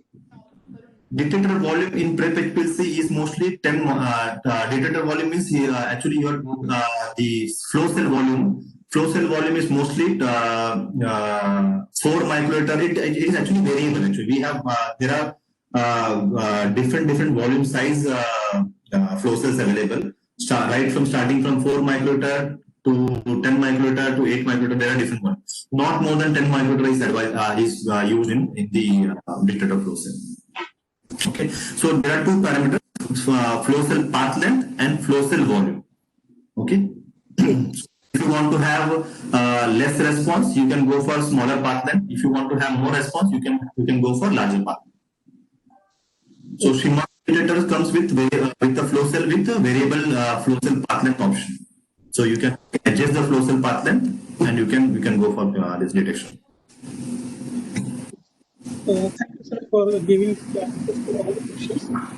Okay, I just want to add one more question from my side. Okay. Is there any relation of RF value to the elution time, so that we can predict our compound of interest at what time it will be elute from the column? RF value, mostly this RF value will because RF value is mostly used in thin layer chromatography, and thin layer chromatography is a normal phase separation. Okay, there is no as such relationship between the RF value, but you will get some idea about the elution pattern of your compound. So RF value will give you elution pattern, the idea about your elution pattern of your compound, and that same elution pattern can be replicated in the normal phase chromatography purification. Ravindra sir. Okay. Sorry. Naveen sir. Yeah, that was a very excellent session. I think very informative, and you almost spent a good time explaining each and every step involved, right from the hardware to the final using software to adjust the peaks and how do we collect it. I should say, you gave us an entire picture, and I think lots of participants may have already got many of their queries solved because of your detailed presentation. So thank you very much. I had one question, sir. We are looking at a detector flow-through cell. You told 10 microliter. So when we look at an HPLC, which we are looking at an analytical, we are talking of the flow-through cell of 8 microliter or 10 microliter. So we have means the flow rate of the mobile phase is so high in prep. So how does the flow-through cell for such high volume of solvent that is going to be entering into flow-through cell as a function of time? Yes, yes. So this actually limitation comes because of the back pressure actually.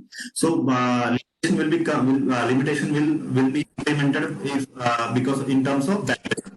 But what happens with the detector is the other end of the detector is an open end. So there is not much of the back pressure which is generated into the detector. So even if the flow rate is very high, the volume comes into the flow cell and it exits from the other side. So there is not much back pressure generated into the in the detector.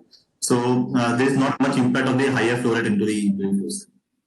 Okay, even if we are using at high flow rates up to 150 also, the flow through cell volume is around 10 microliter. Yes, yes, yes. So okay. So if we have larger volume, then peak dispersion will happen. So peak dispersion. Right. Yes. So to avoid the peak, maximum peak dispersion, so the flow cell is kept smallest as much as possible. Right. Okay, sir. Thank you. Yeah. Thanks, ma'am. Yes, If any additional, glad to know that the presentation was fruitful to everybody. If anybody has question later after the session also, I'll do one thing. I will. One second. I will share. You can share my email IDs to the participant also. Then if anybody has any question, they can email me. I will definitely as soon as I get time, I will definitely answer back the question. Thank you, sir. We'll definitely share your email IDs for the next further questions. Okay. Thank you very much, sir. Dr. Naveen Devadiga explained in detail about the preparative HPLC in their in their presentation into the 4 parts, mainly the basics of preparative HPLC, instrumentation, scaling up, and fractionation method. Sir explained nicely the difference between the HPLC and preparative HPLC in terms of their instrumentations, method development, as well as the applications of these 2 methods. Sir explained in detail about the importance of purity, speed, and yield while developing a method to HPLC. Sir also explained about how to obtain a pure and good yield product and various troubleshooting methods while performing the analysis during the preparative HPLC. Sir also explained the general rules of preparative HPLC and workflow of this method. Sir also explained various troubleshooting techniques like peak overlapping and the other practical problems and how to sort out those issues while doing the analysis. Thank you very much, sir. It is really a good learning experience for all of us. Thank you, sir. Thank you very much. Thank you so much for giving me the opportunity. Yeah, we will definitely conduct more such kind of sessions and yes, definitely. Yeah, definitely. Yes. Thanks. Now I request Dr. Ritesh to start with the next session. Thank you, sir. Whether at 20 or 80, even it's the late stays young. With these very inspiring words of MP4, it's my honor to introduce you the next speaker of the session, Mr. ARJUN G, Product Manager, Spinco Biotech Private Limited. Mr. ARJUN completed his graduation in biochemistry from Bangalore in the year 2012. And his post-graduation in biochemistry from CMRIMS University in the year 2014. In the same year, he joined Biocon Syngene as a research associate and worked there for the period of 2 years. Later, he joined ATAL Technologies as a product manager for flash chromatography and HPLC columns.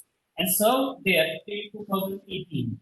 Presently, he is working in Spinco Biotech Private Limited as a product manager at national level for Shimadzu consumables and for Interchim flash chromatography. During his tenure, he gained expertise in various areas of analytical and drug discovery sciences. To mention a few, basic molecular biology techniques like DNA, RNA, plasmid isolation from different type of samples such as plant, bacteria, and blood. He also got exposure in cell culture handling techniques, especially for cancer and normal cell and for lymphocytes. He also familiar with various techniques used in bioinformatics such as primer designing, blast and fast, etc. Moreover, his research experience also includes expertise in cell-based biochemical and immunological assays. The author research article in national and international journals, and some of the research projects are also into his study. With this very brief introduction of Mr. Arjun, I welcome you, sir, and would like to request you to start with your session on flash chromatography and boost up our knowledge and understanding with your vast acquaintance in this field. Mr. Arjun, sir, please. Thank you, Dr. Ritesh, sir. Thanks for the brief introduction. Good afternoon, everyone, and good afternoon for the participants.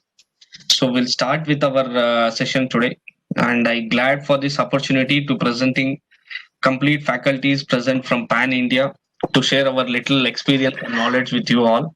So today we'll discuss about flash chromatography session, what I have assigned for me.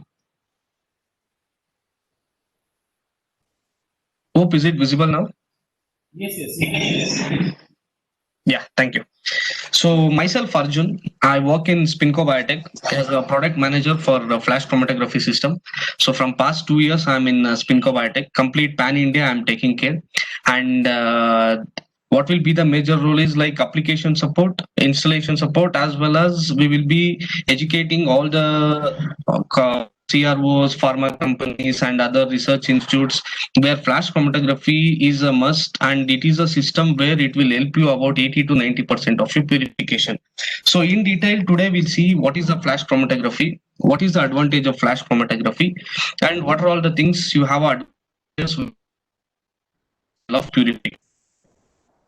So this is contact number and mail ID. Suppose if you have a very less time for discussing any questions after this session, so you can note it down my mail ID as well as my contact number. Anytime anyone can reach out to me. I will be very happy to answer your questions. So just a brief about Spinco. I have just 2 slides. I will not take much time. So we have a very good team spread across Pan India to serve you in all the manners, like from starting from the sales, service, application, each and everything. So we have more than 650 people in Spinco Biotech. So in that you can see we have a very good service support team, because once the instrument is sold to any customer, service is the most important thing.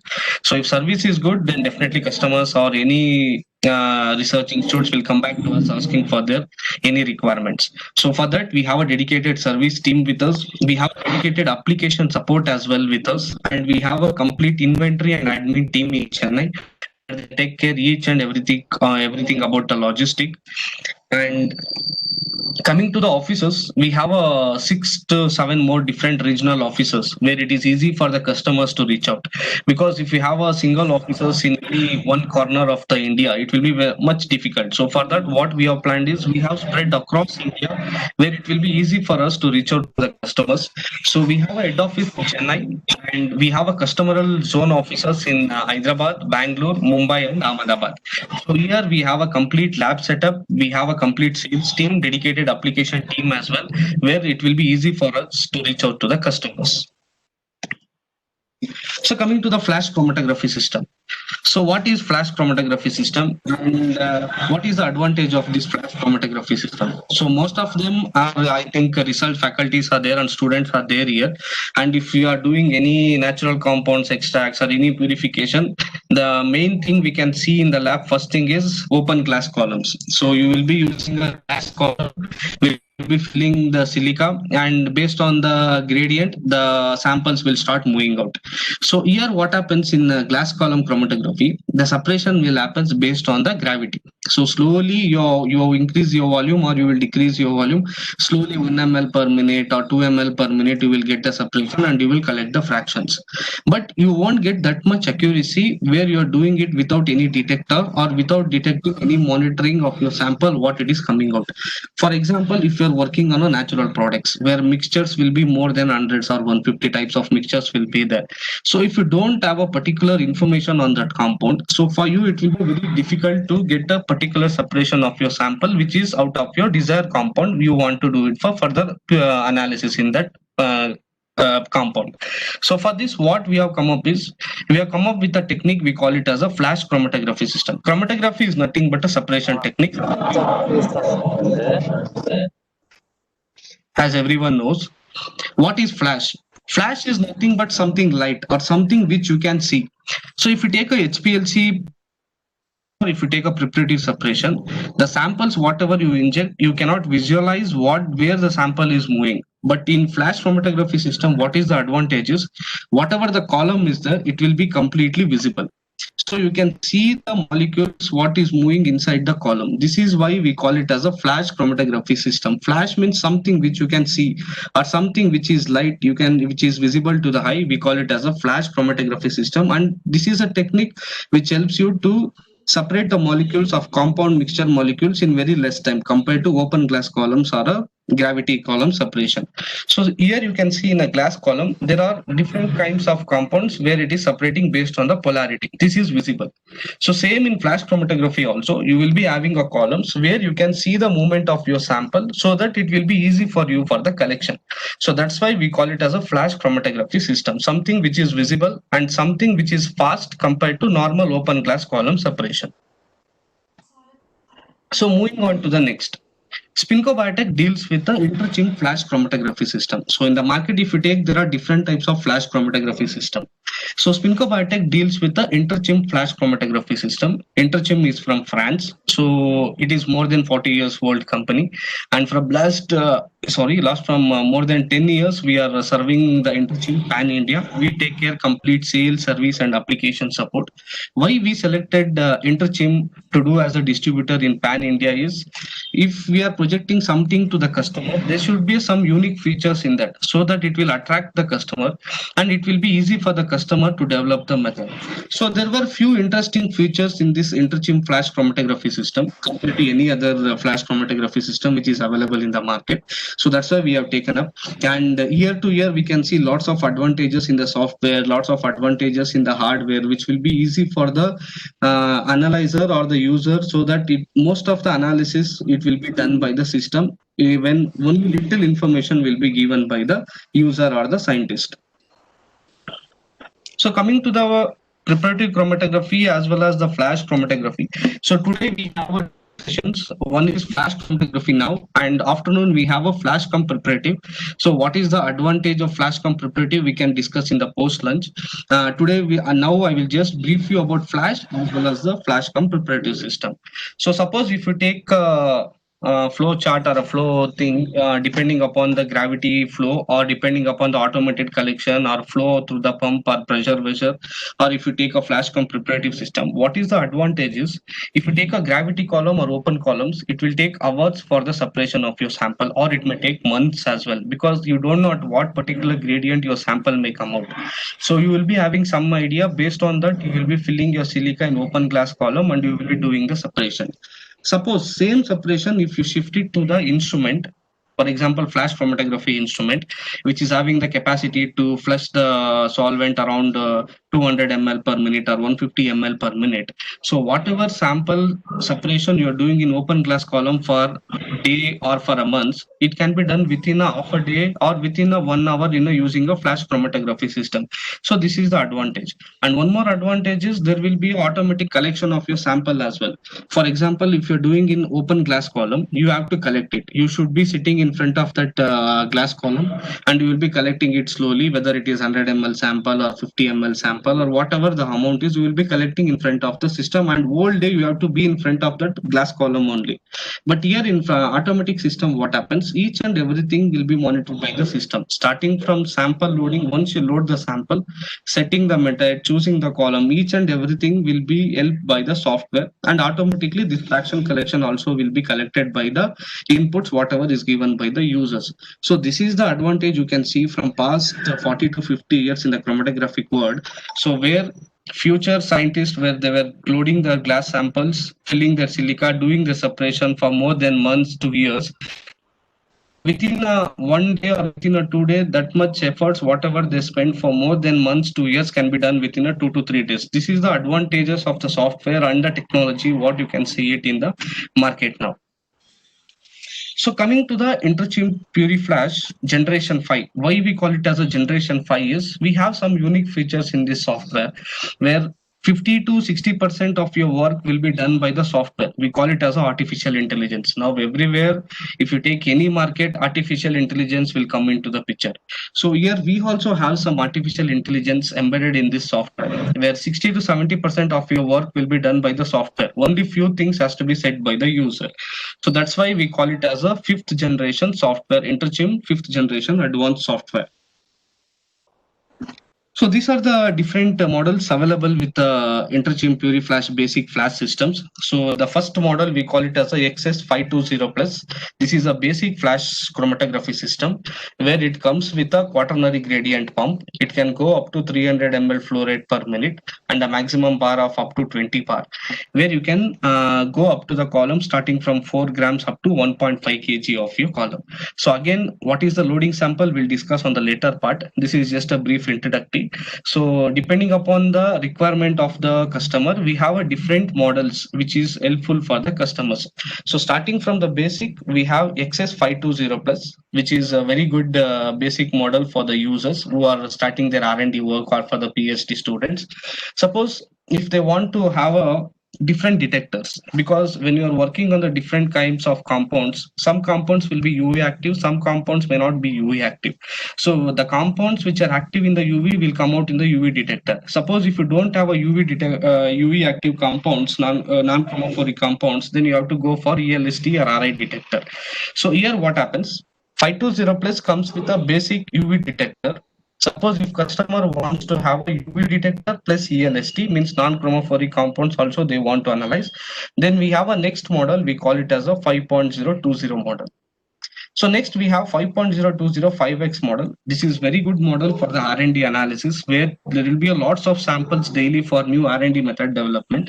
So that time what happens, you need to run the sample with the multiple chemistries of columns, because some sample may get separation in C18, some samples may get separate in C8, some may separate in silica, normal phase. So that what happens, if we have a different chemistries of columns in a series, so that automatically the sample will be passed into column 1, 2, 3, 4, 5 with the different chemistries.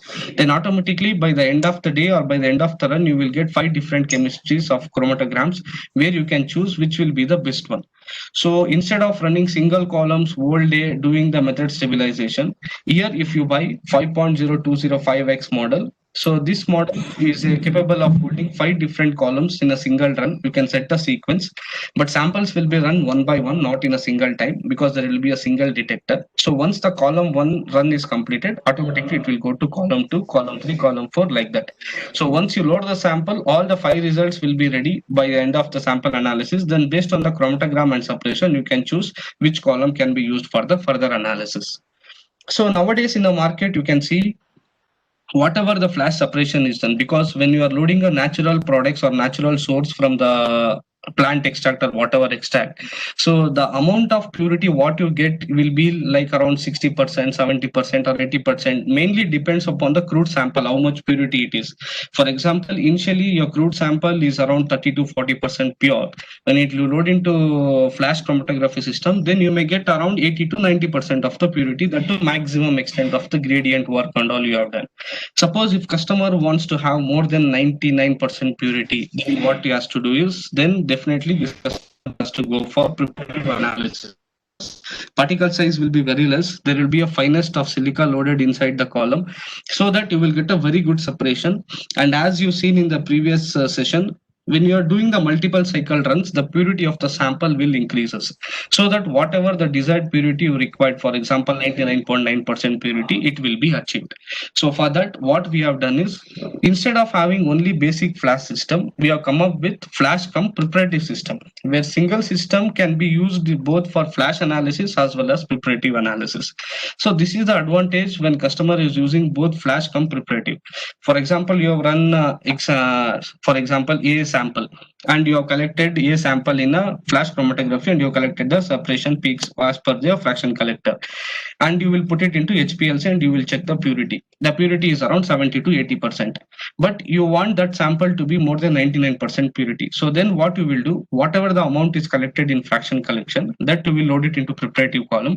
Then ultimately it will be increased to 99.9% purity, because whatever particle size is available in preparative scale is not available in the flash chromatography system. As if now we have only 10 micron spherical silicas, that too in the latest technologies. Before that, we were having only 30 to 45 micron or 20 micron particle size the most.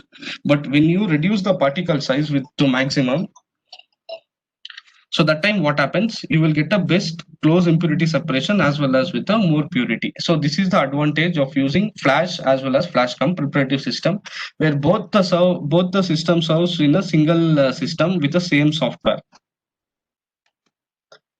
So coming to the basic flash system, as we have a session on it today. So here what happens is, when you want to do the separation based on your sample inputs, for example, some of the research students or research faculties may be having in mg scale for the purification.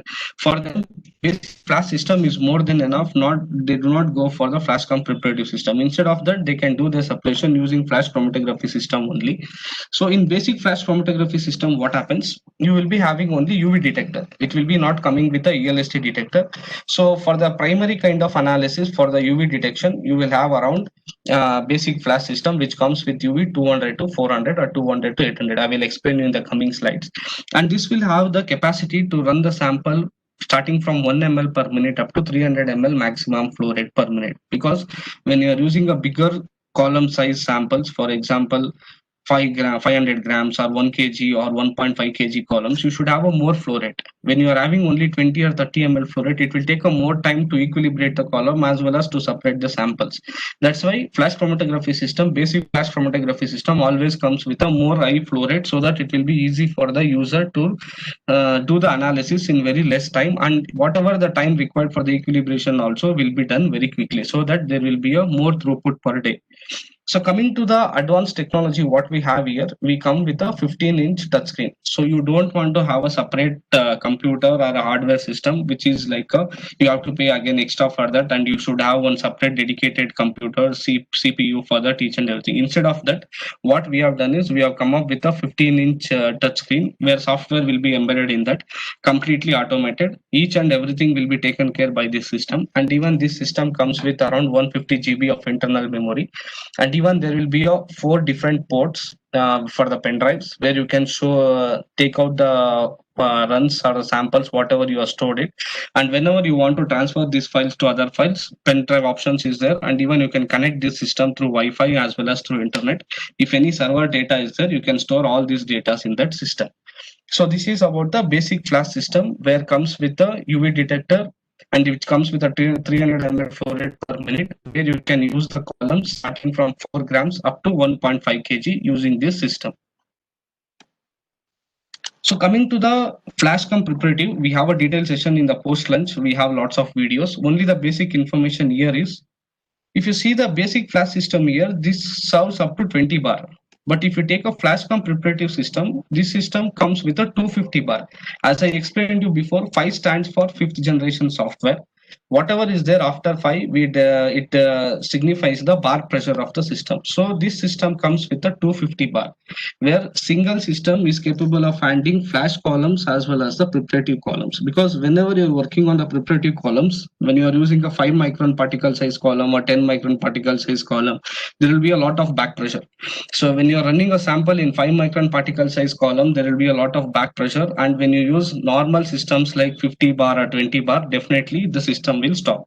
So that what we have done is, we have come up with a 250 bar pressure, which is equivalent to around 3690 psi.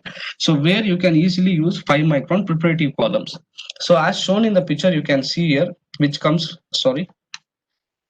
with multiple column holders. In this system, what is the advantage is you can use both flash columns as well as preparative columns.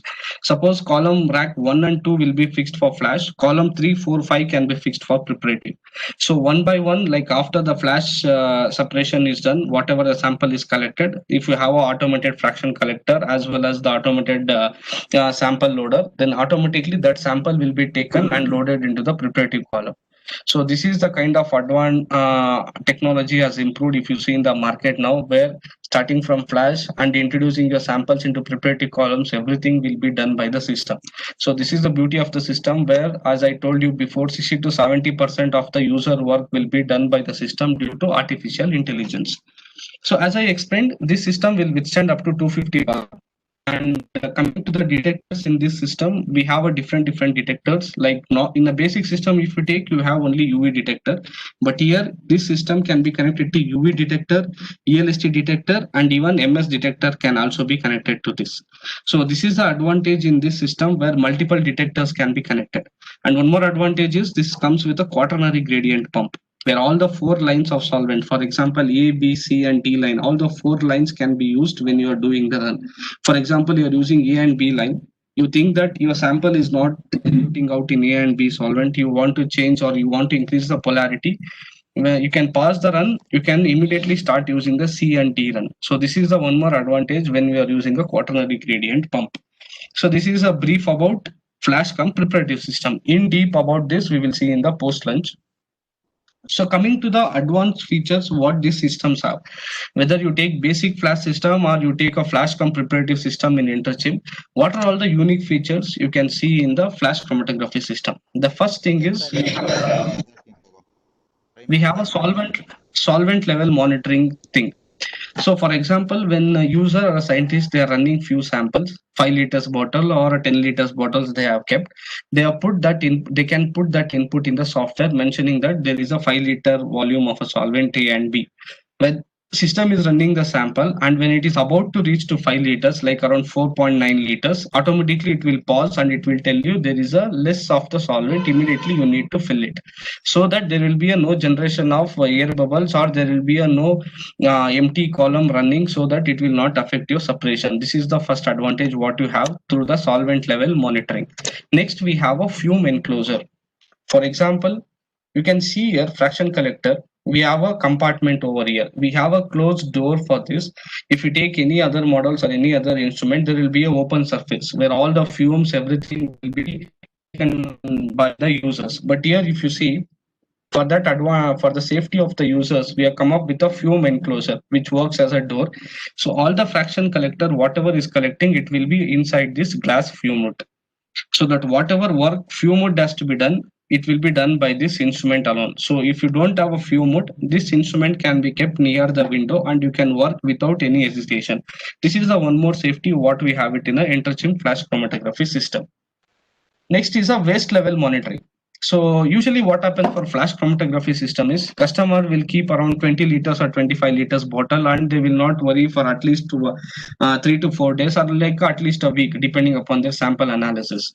So once sample analysis is going on, if your waste is full and your sample is coming and your waste is overflowing, then what happens? You cannot stop your flow in the middle.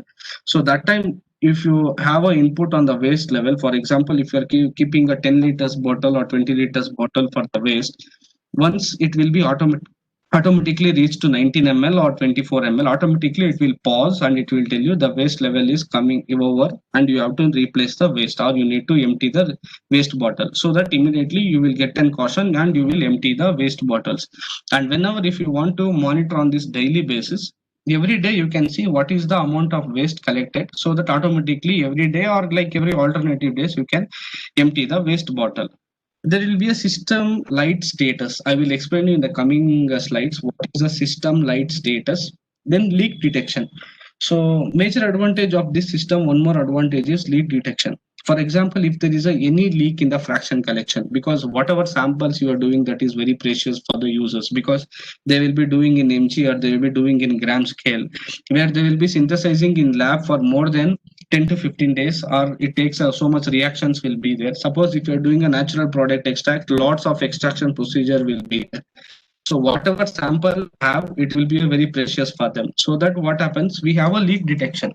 Whatever sample is collecting in a fraction collection, for example, in test tubes, we have a different test tubes which can be put inside the system. For example, 10 ml, 20 ml, 30 ml, like that. Suppose when you are doing the analysis, you forgot to empty some of the test tube, whatever you used in the previous run. For example, 25 ml test tube you have used. Previous run, it is collected around 24 ml. And in this run also, you have forgot to empty that test tube and you have kept the same test tube. That time what happens, when 1 ml is connected, the next 1.1 or 1.2 automatically it will fall on the sensor. We have a 3 lines of sensors in the fraction collector.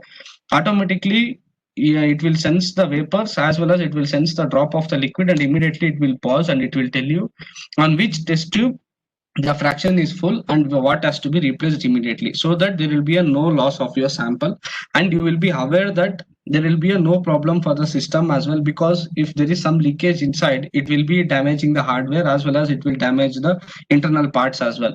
So to avoid this kind of unnecessary issues for the users, so we have come up with this kind of detectors where they can save their sample as well and they can save their internal parts as well due to the unknowing of the leakage of the sample. Then what happens, we have a detection in pump as well, because if there is any back pressure issue, if there is any clogging issue, then automatically there will be a issue with the pump. There will be a back pressure issue or some other issue, air bubble issue. Then that time what happens, automatically the system will recognize and it will share, and it will tell you there is some detection or there is some issue in the pump. There automatically you can go and recognize and it will help you out. So what is the advantage of having all these sensors or all this in artificial intelligence is, it will be easy for the users to see what is the problem occurring with the system, because always you can't call the service engineers, or whenever you see that there is an issue in the system, the service engineers may not be available on the same day, or probably the post lunch they may be available. So for that what happens, system will give you some idea where are some problems are there, so that it will be easy for the users to rectify, because sometimes small issues will be there which can be solved by the users without having any knowledge. They will be not knowing that what has to be done. So for that we have come up with few artificial intelligence with advanced software, where these are the sensors will be there. If there is any issue with these different kinds of softwares, automatically it will pause and it will tell you this is the issue. So coming to the one more advanced features in the Interchim flash chromatography system is, we call it as a 3 terminals: flash and go, boost and go, load and go. What actually is flash and go, boost and go, load and go? We'll keep it as a surprise. We'll see it in the post lunch in the videos. What is the advantage of this flash and go, boost and go, and load and go? So if there is any guesses also before starting the post lunch session, you can just guess and you can answer us, so that it will be easy for us to see how they are catching it, all the points. So there will be a 3 terminals in flash chromatography 5th generation advanced software in Interchim. One is flash and go, the second is boost and go, and the third is load and go. So we'll see who will answer the best answers for this. So coming to the detectors in flash chromatography system, because whatever system you take, detect will play a very major role, because depending upon the detection only you are able to get your samples purity. Because if detector is good, your samples whatever is collected will be very accurate and you will get very good purity. If detectors is not working properly, then there is a chances of mixing the samples. So for that what we have done is, we have come up with different kinds of detectors. If you take a basic system, we have 200 to 400 nanometer detector.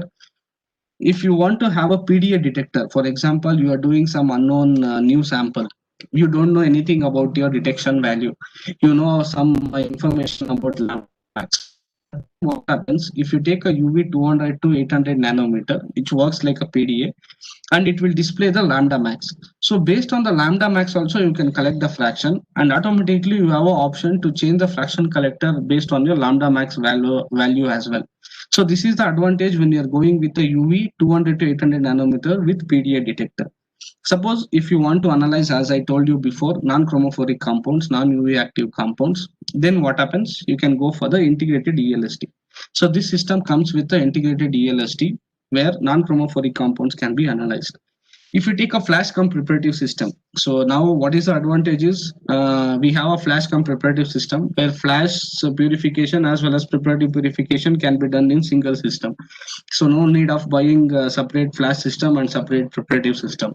So when you have a very good system, flash cum preparative system, some customers are started asking us, why don't you include MS detector as well? So that starting from purification till the end of the analysis, till the end of the mass detection, everything will be done by the single system.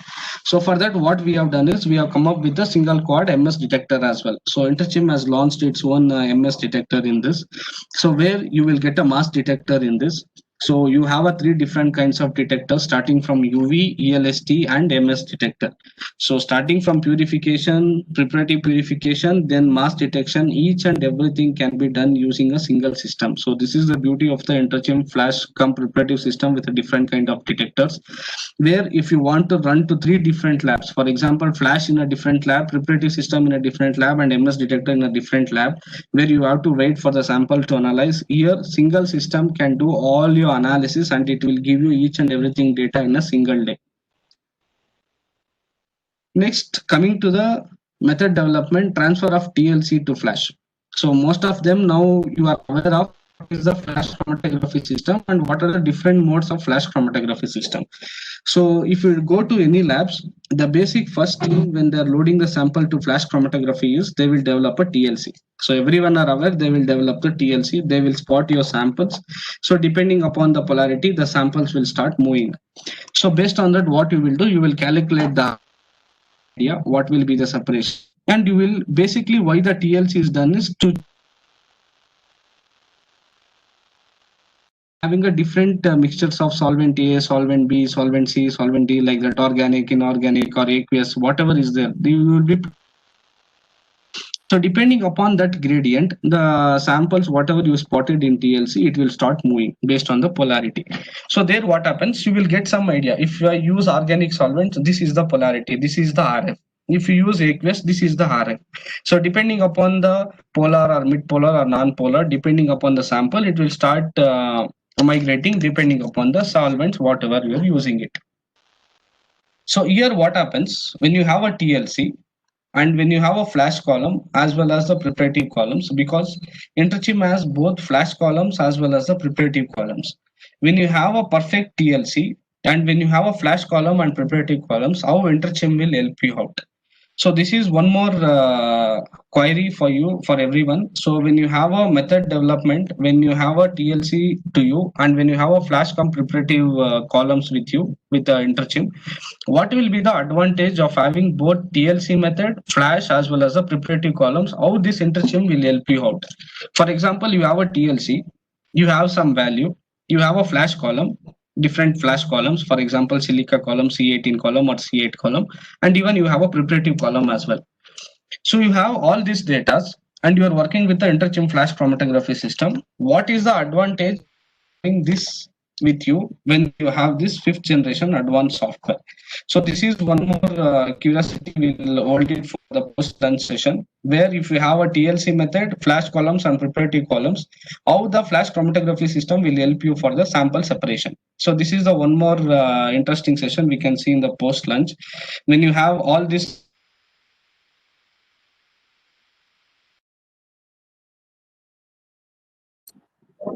separation. So coming to the different phases of columns, whatever we have it here, one is normal phase and one is reverse phase.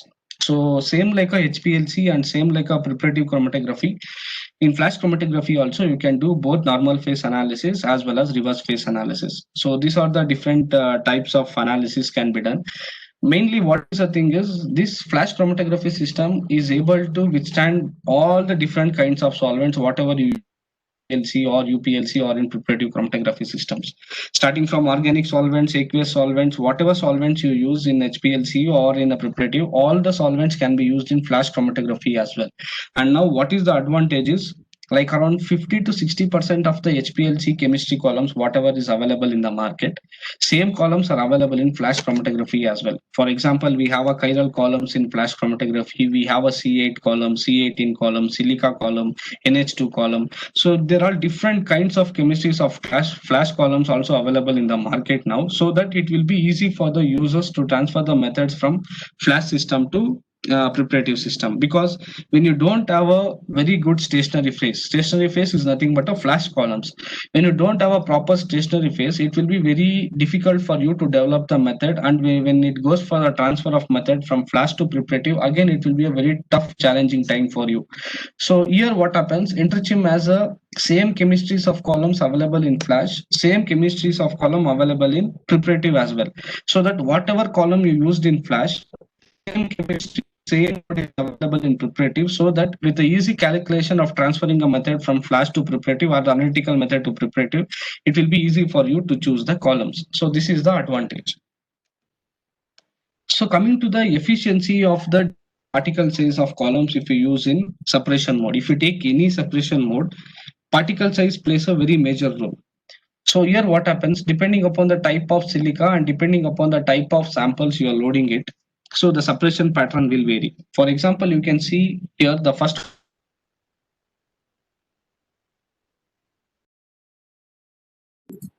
which is around yes. Hello.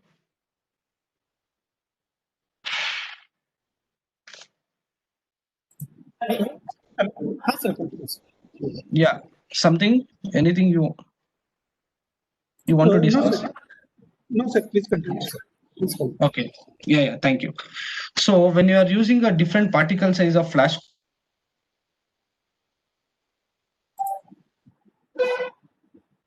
in 30 micron particle size, the same sample, when you run with the 15 micron particle size of the sample, you can see little bit improvement in the separation pattern compared to 30 micron particle size. Same thing, same sample, when you load in 10 micron, there is a lot of difference. So compared to 30 micron particle size to 10 micron particle size of flash columns, you can see the very beautiful resolution as well as the peak shape. Same thing when you do it in 5 micron, you can see the very good separation compared to normal 30 micron column, whatever is used for the separation. So this is how particle size also play a very efficient role in the separation as well as to getting the peak shape and the resolution. So whenever you are doing the sample analysis with a very less particle size, the peak shape and resolution as well as the close impurities, the separation will be very good.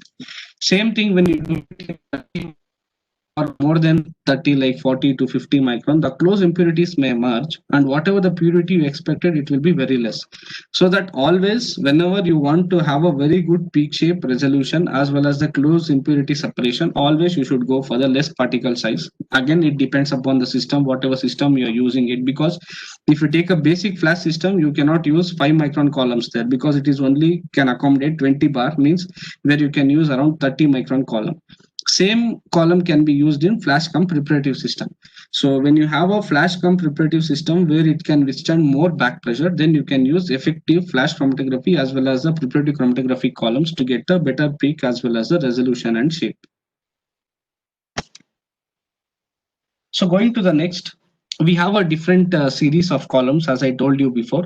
So these are all the flash columns. So where you can visualize the sample separation, whatever is going on when you are doing the gradient analysis or isocratic analysis.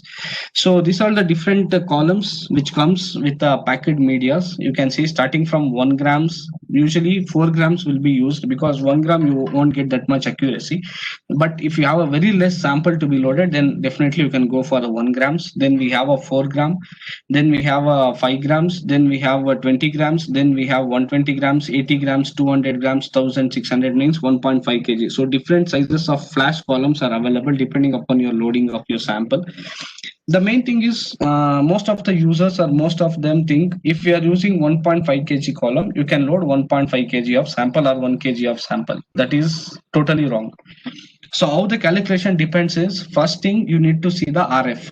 How the RF is. If RF is more than 0.1 or more than 0.5 or more than 1, If RF is more than 1, you can load very good, like around 50%. For example, 1 gram of you have a sample to separate it out.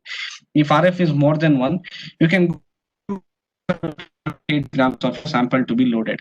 If RF is less than 1, like around 0.5, then you can go up to 30 grams, or sorry, like 300 mg to 400 mg.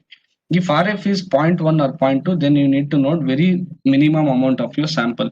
So depending upon the RF and depending upon the column size, you need to see how the separation happens. So what we recommend usually to the customer is 10% of the silica, packet silica. Means if you are going around 1 kg of your column, always depending upon the RF, if you don't have any idea on the RF, you can go up to 100 gram of the sample to be loaded if you are going with a 1 kg column. So same like that, depending upon the RF and depending upon the calculation, there will be a table for the flash calculation. If you go to the Google, it will be easily available.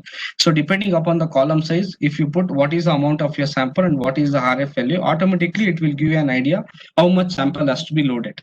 And now for this confusions, what we have done is we have come up with a software where automatically it will tell you how much sample has to be loaded and what column has to be chosen depending upon your RF. Because as I told you, we have 3 beautiful features in this: flash and go, boost and go, and load and go.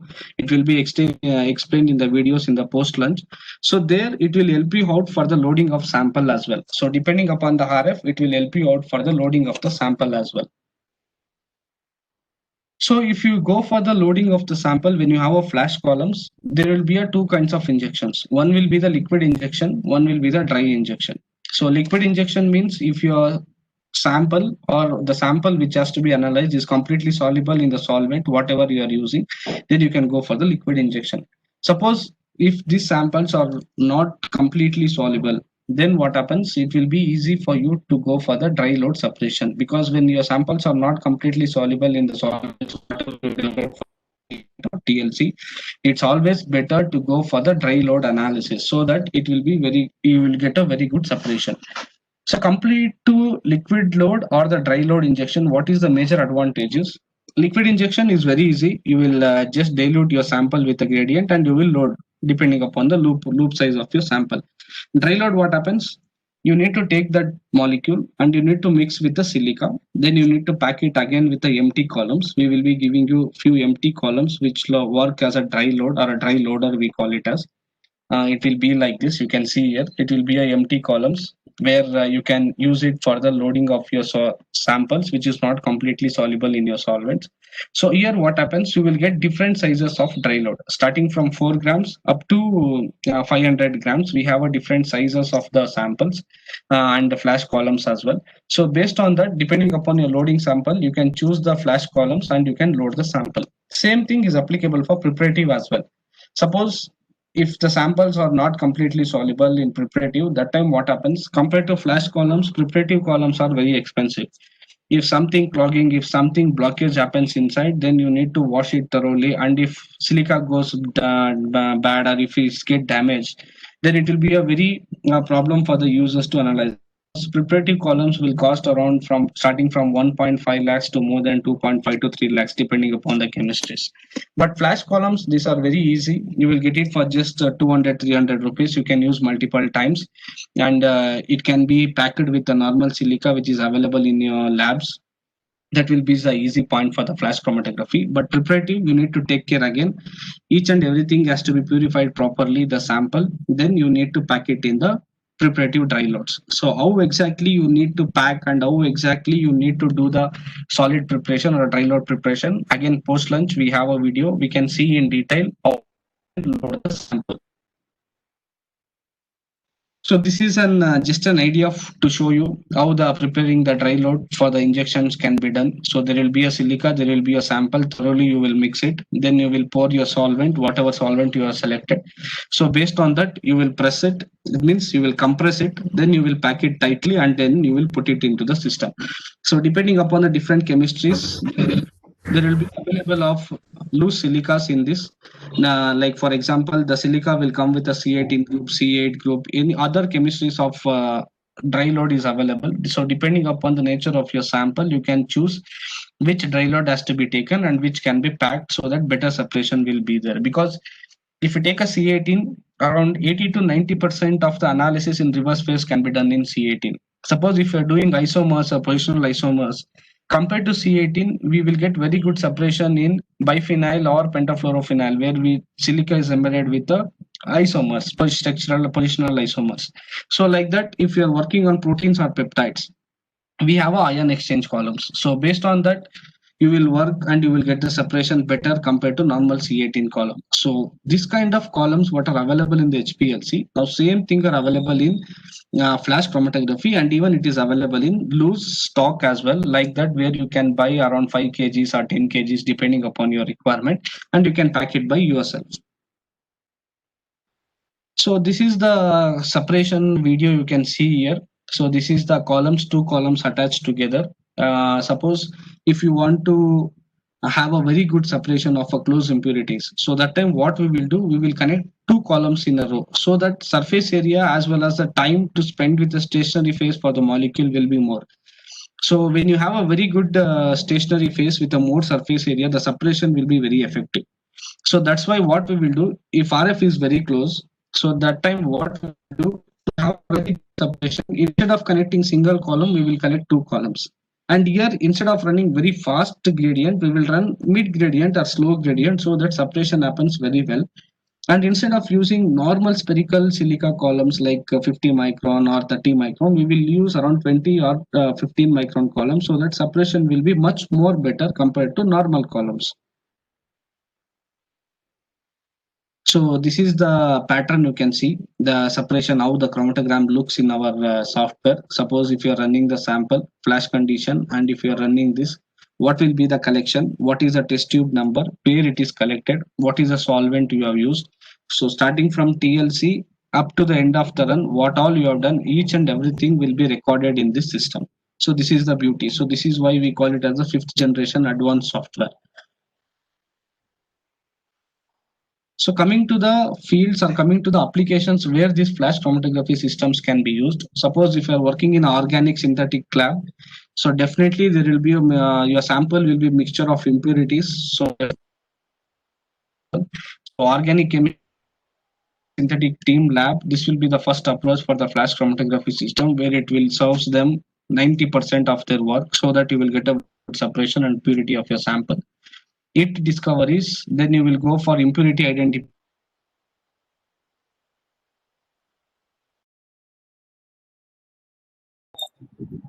So there are lots of products which are extracted from the natural source, from the plants and all. So that flash chromatography plays a very important role, because whatever samples you extract,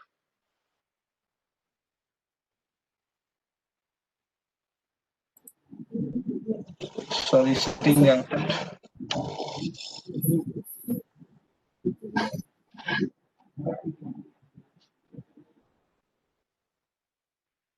should I share it again? Yes, sir. Yes, sir.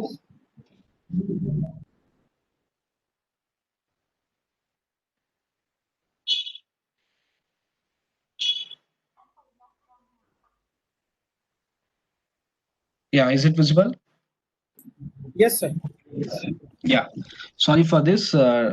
So when you're working on the natural products and when you want to purify the samples in a kgs per day, so that time what happens, HPLC will not serve your purpose.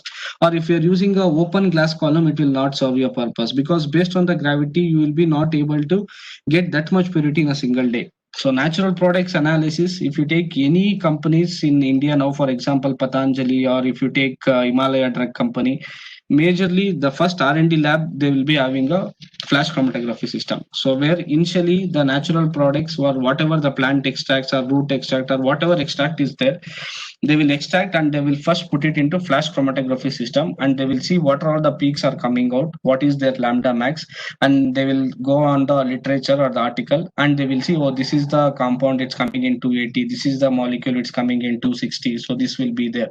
And once if you have a MS, it will give you a very good idea, this is the mass, so you can come to a conclusion, this is the molecule present in this natural extract.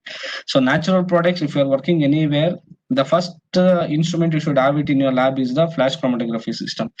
Next is peptides, polypeptides, and oligonucleotides. So nowadays, if you see in the market, due to the advancement in the flash columns, you have an advantage of using flash chromatography system in oligonucleotide analysis as well. Because here what happens, initially there were no charge variant flash columns available in the market, but now we have a charge variant analysis flash chromatography column, so that it will be easy for the users to do oligonucleotide purification as well. So the next is protein and biodrug and the metabolite isolation and the trace enrichment.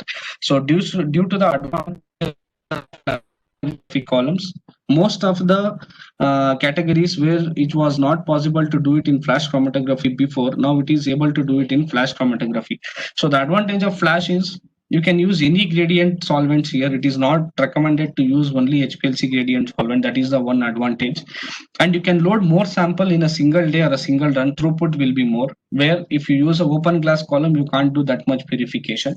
And due to the effective detectors available in the market now, you will get a very good separation in flash chromatography system. So whatever separation you do it in a kgs or a grams, you can just load around little amount in HPLC and you can check the purity, what is the amount of purity is there. Suppose if you want to have a much more purity, then you can go for the second run in flash chromatography system. So half of the cost which is done for the R&D work analysis can be reduced using flash chromatography system. So this is the advantage. So we have a software, we call it as a Intersoft X genus software. This is the 5th generation advanced software, because now if you have a very good instrument, you have a very good detector, everything is fine, everything is good. You have a columns, you have a preparative columns, each and everything you have. The main thing, whatever you have is the thing is software, because this works like a mind. So whatever inputs you give it to the software, it will work like that. If you are using a columns, whatever kind of columns, if you don't have a proper software, then it will be a waste. So depending upon the software, it will be easy for you to develop the method or for going for any kind of future analysis. So for that, we have come up with 5th generation advanced software. We call it as a Intersoft X genus software. So what is the advantage of Intersoft X genus software? So whoever is using the flash chromatography system or any instrument which are available in the market in a chromatographic field, the main thing is software should be user friendly. So if software is user friendly, any new candidates or any PhD lab and they open the software, it should be easy for them, and it should be easy for them to understand, and only little information should be there to put some inputs. If you have multiple complex software, then what happens, most of them they will keep that system aside and they will go for the open glass columns only. So in most of the research institute, if we see there, what happens is, due to the difficulties in understanding the software, and instead of getting the separation within 1 day or 2 days, they're going for open glass columns where it is taking more than a week or 2 weeks for the sample analysis. So if you see the Intersoft X genus software, very little information you should put it over here, but maximum purification information display you will be getting it in this window. So if you open the window, if you open the software, this will be the window popping out. So if you take here, first there will be a solvent. You can choose what solvent you have to put, A, B, C, and D. Then column, which column you are using. For example, 10 grams, 20 grams, 30 grams. Then injection, it will ask whether it is direct injection or a liquid injection or a dry load. Then you have a equilibration. Automatically, once you select the column, it will only set what will be the equilibration volume. Then it will set the method. Then it will ask you for the changes if required. How automatically the method will be set and how automatically the equilibration will be done, I will show you in the post lunch, due to the beauty of the software. Then what happens, you have a detector. So different detection lines can be selected. We have a 6 different channels or 6 different lines where you can choose different multiple wavelength for your sample depending upon your literature or work. Then fraction collection will be there. So these are 5 to 6 advantages you should, for information you should put it over here. So due to this advantage, it will be easy for any users. If they use it for 3 or 4 times, it will be easy for them to run the Windows or run the software. If you take on the right hand side, complete detection, whatever you selected, it will be showing you, and it will be showing you A, B, C, and D, what is the amount, as I told you before. Here you can see 10,000 ml they have mentioned 10 liters. Then like that B, C and D you should put the inputs. Then once you run the method, what is the flow rate and what is the pressure? Everything will be seeing, display will be monitoring over here, so that it will be easy for the users to see how much solvent is used, what is the pressure, what is the flow rate is running, what are all the nanometers we are selected. So this is the beauty of the software. Very little information should put in. All the running inputs will be shown in this software. As I told you before, there will be a different lights in this system, as I told in the before. If you see the green light in this system in the software, means the system is ready. There is no such issues. If you see a red color in the system, instead of a green color, there will be a red color. That time what happens, you should think that there is some major issue like a pump issue or any major issue, so that it is not working properly. And if you go to the file, it will show you what is the damage has happened and you can rectify using the service engineer. If it shows yellow color, then there will be a very minute problem in this system. For example, there will be a leak in fraction collector, leak in the waste collector, or there will be a leak in the pump, so that which can be easily detected by the user and you can start your instrument without having the any help of the service engineer. So this is the beauty of this software, so that different lights, different colors means you should understand that there is some issue. If green, there is no issue, you can run the sample.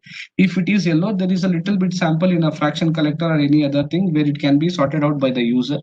If it is showing red, there is some damage in the space which has to be replaced. So this is the advantage of this software. How each and everything will works, we'll see in the post lunch about this, how to set the thing. So that's all about the basic flash chromatography system. Any questions, anything we can answer it now. Thank you, sir, for your simple and informative scientific session. Some questions are in chat box, sir. So can we start the question and answer session by your due permission? Hello, sir. Hello. Sir, it seems sir has little network issue. Arjun sir has little network issue, it seems.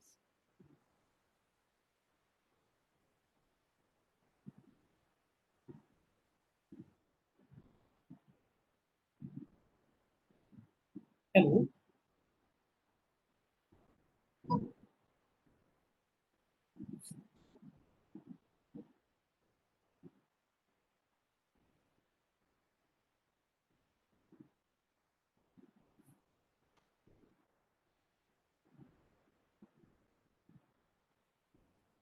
Hello, Arjun, sir. Is it okay now? Yeah, is it okay? I'm audible? Yes, yes, yes. Yes, So Yeah, can yeah, we? please. Yes. So can we start the question and answer session by your due permission? Yeah, yeah, please. Yeah, please Okay, go sir. ahead. The first question is from Miss Julie Jagtap, and she's asking that what the preliminary studies we need to do before loading the compound in flash chromatography. The main thing is you should have a TLC knowledge on this. So TLC data will help you for the loading the sample, because depending upon the RF, you can select how much sample has to be loaded. The second thing is gradient, means the solvent, whatever solvent you are choosing. The major thing is you need to see whether your sample is soluble or not, whether it is a polar or a non-polar, what is the nature of your sample. So depending upon that, you will select your gradients or different kinds of solvents. So based on that TLC, you will get an idea how much sample has to be loaded and what is the column has to be taken. So main thing is TLC knowledge and the nature of the molecule. Thank you, sir. Second question is from Dr. R.P. Bole. When the crude material is less soluble in any solvent, its solid loading in flash helps for the purification. Yes, that's why we have an option in flash chromatography system, dry load option. So if you are not able to dissolve your sample completely, or if your sample is not completely dissolved in your solvents, so that time what happens, you will not get proper separation when you're going for liquid injection. So that's why to get a better separation, what we have done is we have come up with a dry load injection, where you will have an empty dry loader, then there will be a stationary phase, so that there will be a more surface area and separation happens.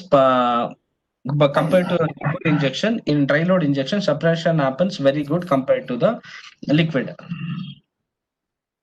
Okay, one more question. So, can we use the solid cartilage with the C18 column? See, this dry load is nothing but a empty column. You can use with any kind of stationary phases. For example, C18, silica, C8, whatever you want, you can use it. The dry load stands only as a loading sampler. That's it. Any chemistries or any stationary phase can be used. Thank you for the answer. Next question is from Dr. Harshal. Will same sample pass through the all 5 columns, that is one after the another, in PureFlash? Yes, you can pass it the same sample. So that is why we come up with that approach. So because when you are doing some analysis, some sample may get separated in the C18, some molecules may get well separated in C8, some may get well separated in cyano column or phenyl column. So that's why what we have done is you have an option to load a single time. For example, there will be an injection loop around 1 ml or 5 ml depending upon your requirement. So based on that requirement, you can inform or you can put the information to the software. Per single injection or single sequence, you have to go this much amount of volume. For example, you have a 5 ml loop. Each column can be passed with a 1 ml, or each column can be passed with a 0.5 ml. Thank you. Next question is from Mr. Subhash Chate. Which type of the stationary phase we prefer at the beginning of any analysis by flash chromatography, and why? So usually we'll check with the normal phase analysis. So where it will be easy for the user to start their R&D work. And if you are not able to get the separation in normal phase analysis, means silica column, then second option you have to go with the C18. So depending upon the nature of the molecule again. So suppose if you are working on a polar or non-polar, so based on that you will choose your column. So if you are working on a polar, then you will always go with the C18 column for the better separations. Non-polar like a normal phase silica columns like that. So depending upon the nature of the molecule, you need to choose which columns. And in this 2 columns, either normal phase or reverse phase. Normal phase means silica column, reverse phase means C18 column. Okay. Thank you, sir, for your detailed answer. Now I request to Dr. Ravindra sir to conclude the session. Please, sir.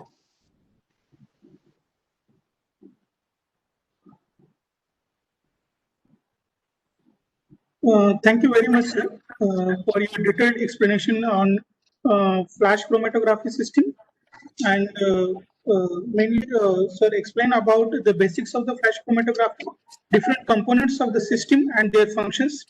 Sir also explain the advantages of the flash chromatography over conventional chromatography techniques. Sir explain about how to handle the non-chromographic compounds and how to do the analysis of those compounds, which modifications we can do in the system. Sir also explain the different features of the PureFlash systems and the fifth generation software, that is Intersoft X. Sir explain the advantages and the unique features of the PureFlash systems, like the solvent level monitoring, leak detection, fume enclosed, system light systems, status, and waste level monitoring. Sir also explain about the preparation of samples, selection of column, different as well as the different techniques for the separation.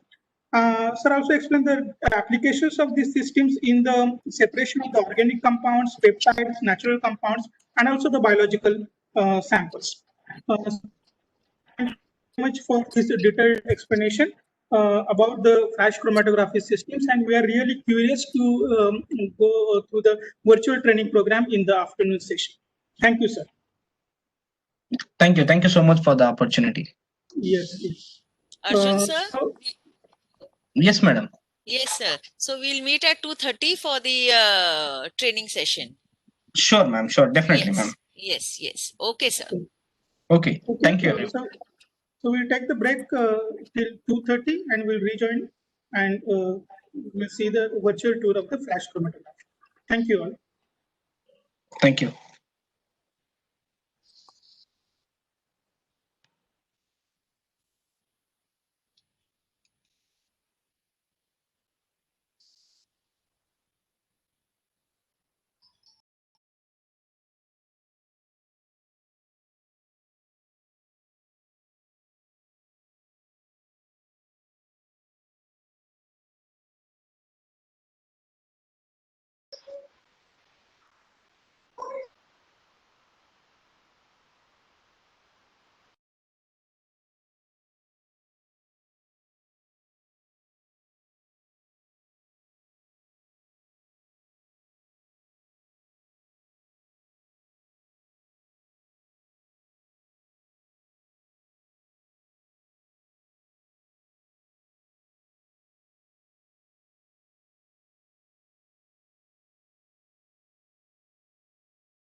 Welcome, Arjun sir.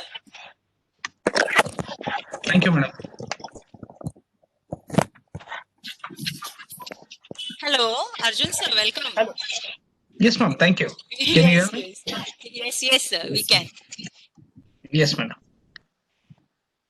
So can we start or can we wait for some time? I think 5 minutes, sir, because till 2:30 we have assigned the lunch time. I think 5 more minutes before we start. Yes, Sure, sure, madam. Yes, No yes, problem. yes, sir. Yes, Yes, sir. Sir, as we discussed in the morning, between each videos you will be giving some small explanations, right? Yes, true, ma'am. Yeah. And when you tell them to play the next video, accordingly the technical team will play it. Sure. Thank you, madam. yes, ma'am. And sir, please do mention about how we can use the RF value and scale it for flash, because that is very critical in method development for transition from TLC to flash. Yes, So ma'am. that That even part giveaway you, is also there. yes, yeah, that part you please focus on. Yes. Sure, madam. Once that video is done, I will explain on that. Sure, sir. Okay, sir. Okay, ma'am. Thank you.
Hello, madam. Should I start?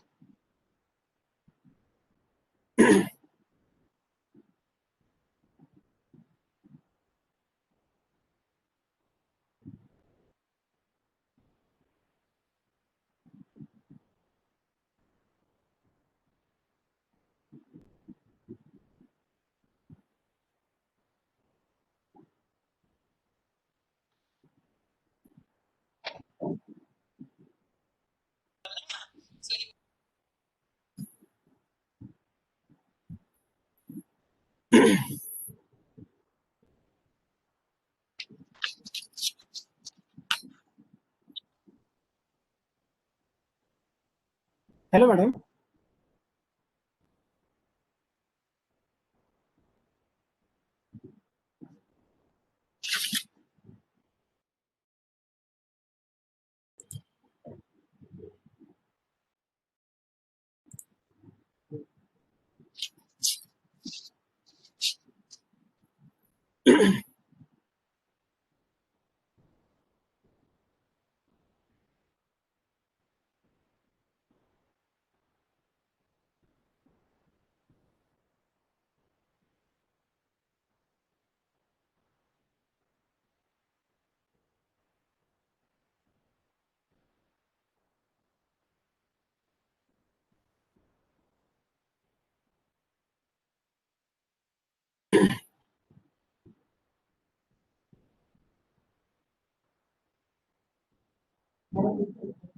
Pucha.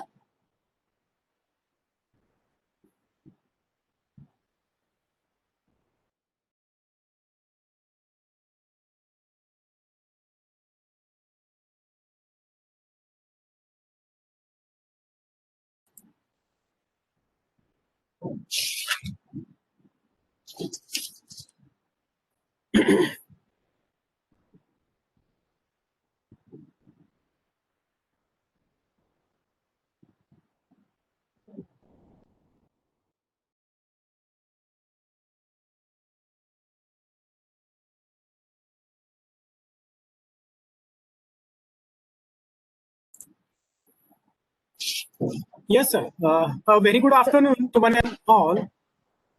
For the AICTE ATAL sponsor 5 days FDP on the chromatography advancement in instrumentation and the applications. I, Mr. Yogesh Zamre, Assistant Professor, Department of the Pharmaceutical Chemistry, on the behalf of the DYP IPSR family, hearty welcome you all for the day 4 post-lunch session on virtual training. For this session, again we have with us Mr. Arjunji, Product Manager, Flash Chromatography, Interchim, Spinco Biotech Private Limited, Bangalore. Once again, welcome you, sir. Sir, today in the morning session, sir already covered what is the flash chromatography, use of artificial intelligence in the flash chromatography, what is the advancement features in the flash chromatography. Then sir also shown the different model in the flash chromatography.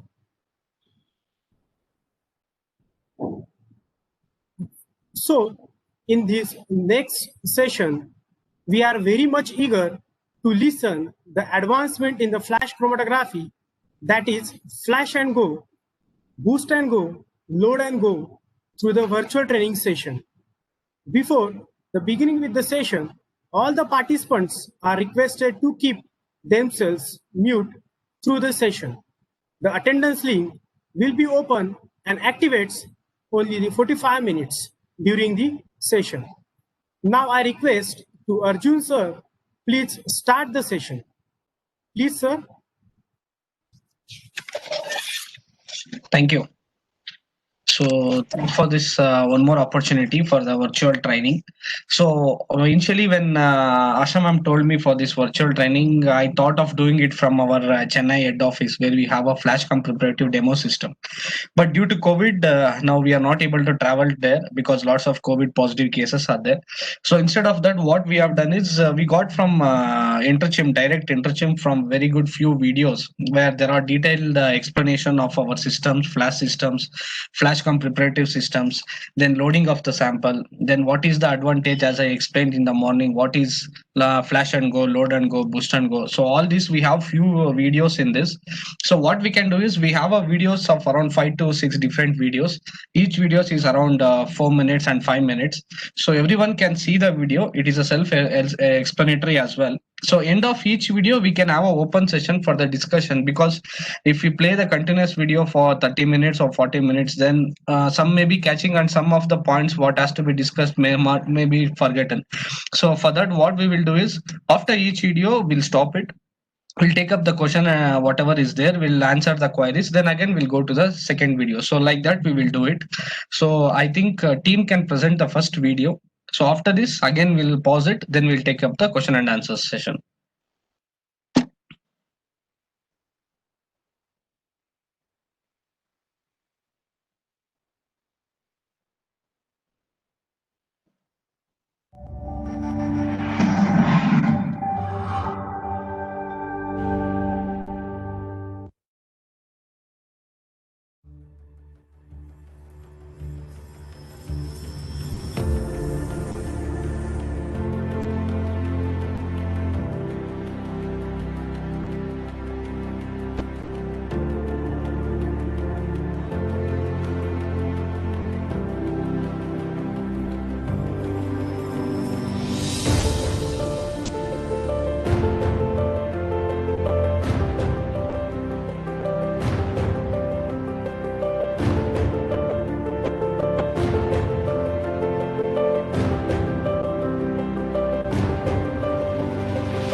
Thank you, team, for playing this.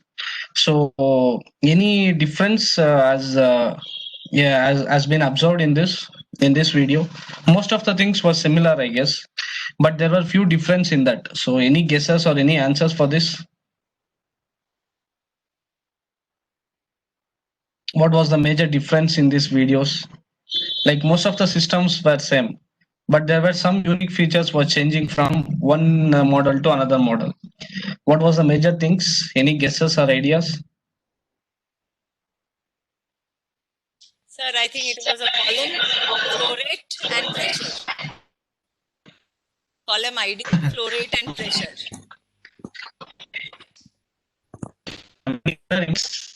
Most of the points have been covered by ARJUN. Any other points?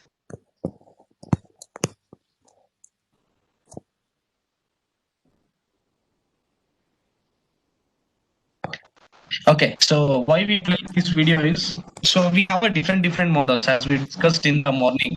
So basic flash, then flash with the different columns, like 5 columns can be attached, then flash preparative, then we have a polypeptide and oligonucleotide synthesis system. So here what happens, these systems comes with a different configuration. So basic flash system is about 20 bar, means you can use the column starting from 1 grams up to 1.5 kg. But if you go to Flashcom preparative system, you can see there were 3 models. One was with 125 bar and one was with 250 bar, with a flow rate of 125 ml and 250 ml. So we are using the preparative columns. Why you should have a system which can withstand more back pressure, means around 250 bars, 125 bar, or what is the necessity? Because when you are using the preparative columns, as a morning session as well, there will be a lot of back pressures. Without preparative purification, you won't get the purity more than 99.9%. That is the first thing. And if you want to use a preparative columns, the system should withstand more back pressure. So for that, you should go for a system where it will operate in a range of starting from 150 bar to 250 bar. So here, what is the one more advantage in this system? Both the flash columns as well as the preparative columns can be connected in a single system. So this is the advantage because Hello. they go back around. Yeah. Excuse me, Arjun sir. So your voice is breaking actually. I'm not able to hear you clearly.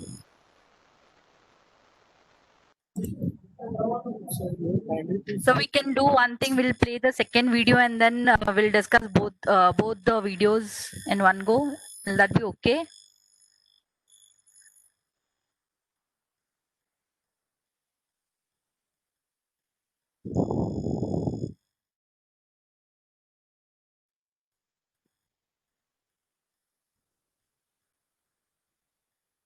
Arjun sir. I think sir lost his connection. Yes, we'll wait for sir to rejoin. Yes.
Is it all now?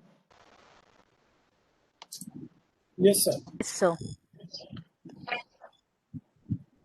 Yes. Hope I have disconnected in the middle, I guess, correct? yes, sir. So you can start from. Yes, you can repeat, sir. Actually. Okay. So sorry for this because we have some power issues here due to raining. So the thing is like when we have a different models, so there will be a changes in the specification. So every models when they change, there will be a change in specification as well. So as I explained, flash system comes with some specification. Flash with preparative comes with a higher specification where it will go the maximum bar pressure up to 250 bars. If you go for the proteins and peptides, there what happens? You will have a library, inbuilt library along the instrument. It will comes with a 15-inch touchscreen where around 1000 research works has been uploaded in that. What Interchim has developed the methods for proteins and peptides. If you select X molecule or Y molecule, automatically it will show you this is the library what Interchim is having. So depending upon that library, this is the column suggested and this is the column you have to use. This much sample has to be loaded and this is the method. So you will get some idea how to do that analysis. So once you run a single method, then based on that method and based on the separation pattern, you can go for the next run where you can modify based on your inputs. So these are the different libraries what Interchim is having preparative analysis system. If you take a preparative system, both flash and preparative columns can be used. Flash columns and preparative columns up to 5 micron particle size with a 30 mm and 40 mm outer dia, bigger columns can be used. Basic flash system starting from 1 gram up to 1.5 kg can be used. So these are the different models what we have in Interchim flash as well as a flashcom preparative and proteins and peptide system. So once end of presentation, they can share the link, everyone can go through it. So you can play the second video now.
Arjun sir,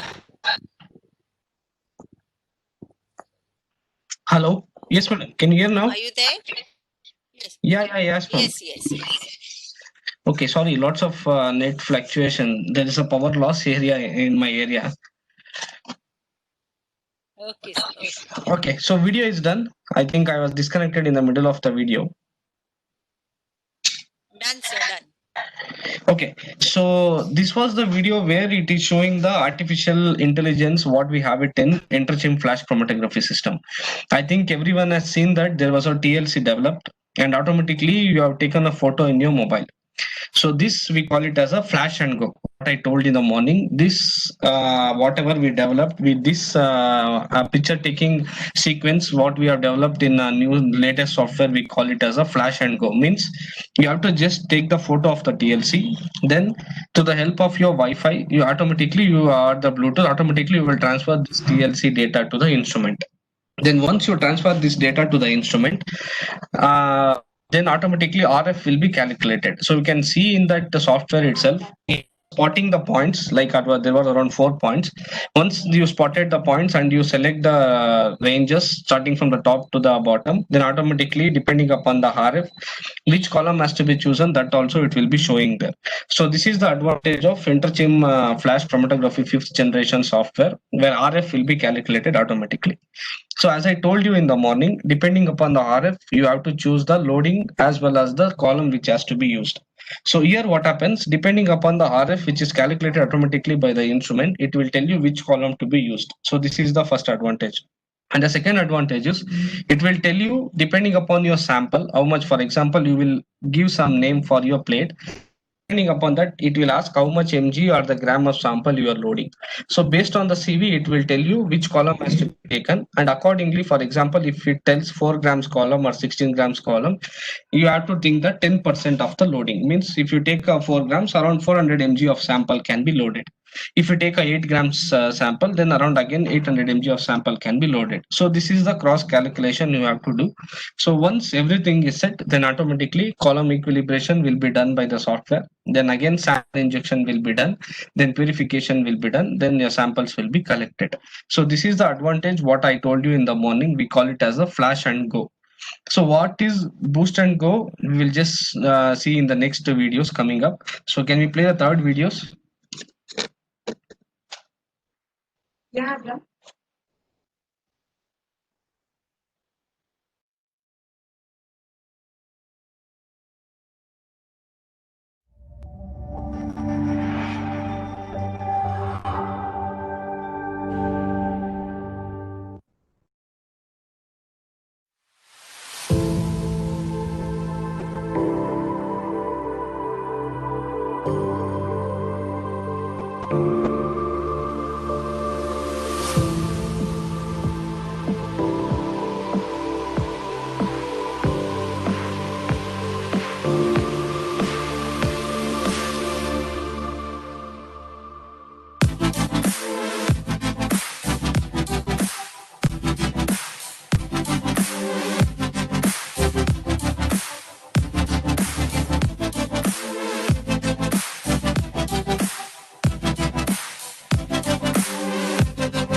Okay, thank you.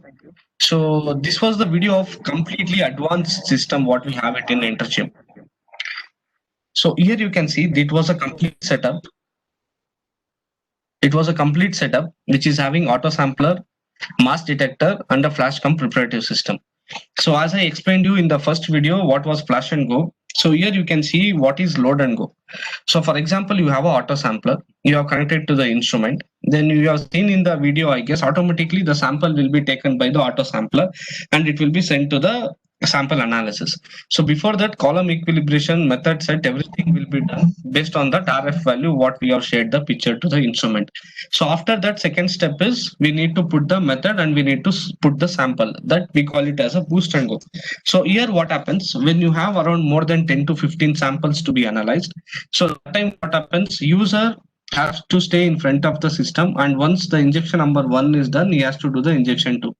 But here, due to advanced technology what we have, you can just put up all the samples which has to be analyzed, and you can just name it test tube 1, 2, 3, 4 and 5. 5 columns can be connected. Then automatically that sample will be taken to the instrument and sample analysis will be done. This we call it as a boost and go. So next is you have seen that mass detector also is connected to this instrument. So here you have seen that around 500 microliters or 1 ml the maximum sample will be loaded to the mass. And depending upon your mass range, you will just fix up the wavelength or the threshold. So based on that, the sample will be analyzed and mass identification will also be done. So this is the video which shown you all the characteristics starting from the loading of the sample, completely automation, auto sampler, until the end of the fraction collection and the analysis of MS. Everything will be done by the instrument and the software. Only thing is you need to load your sample when there is a first injection. You need to connect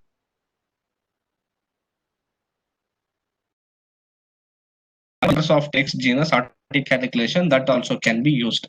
So this was the video which shows you how each and everything taken care by the Interchim system starting from TLC up to the end of the mass detection. So any questions on this?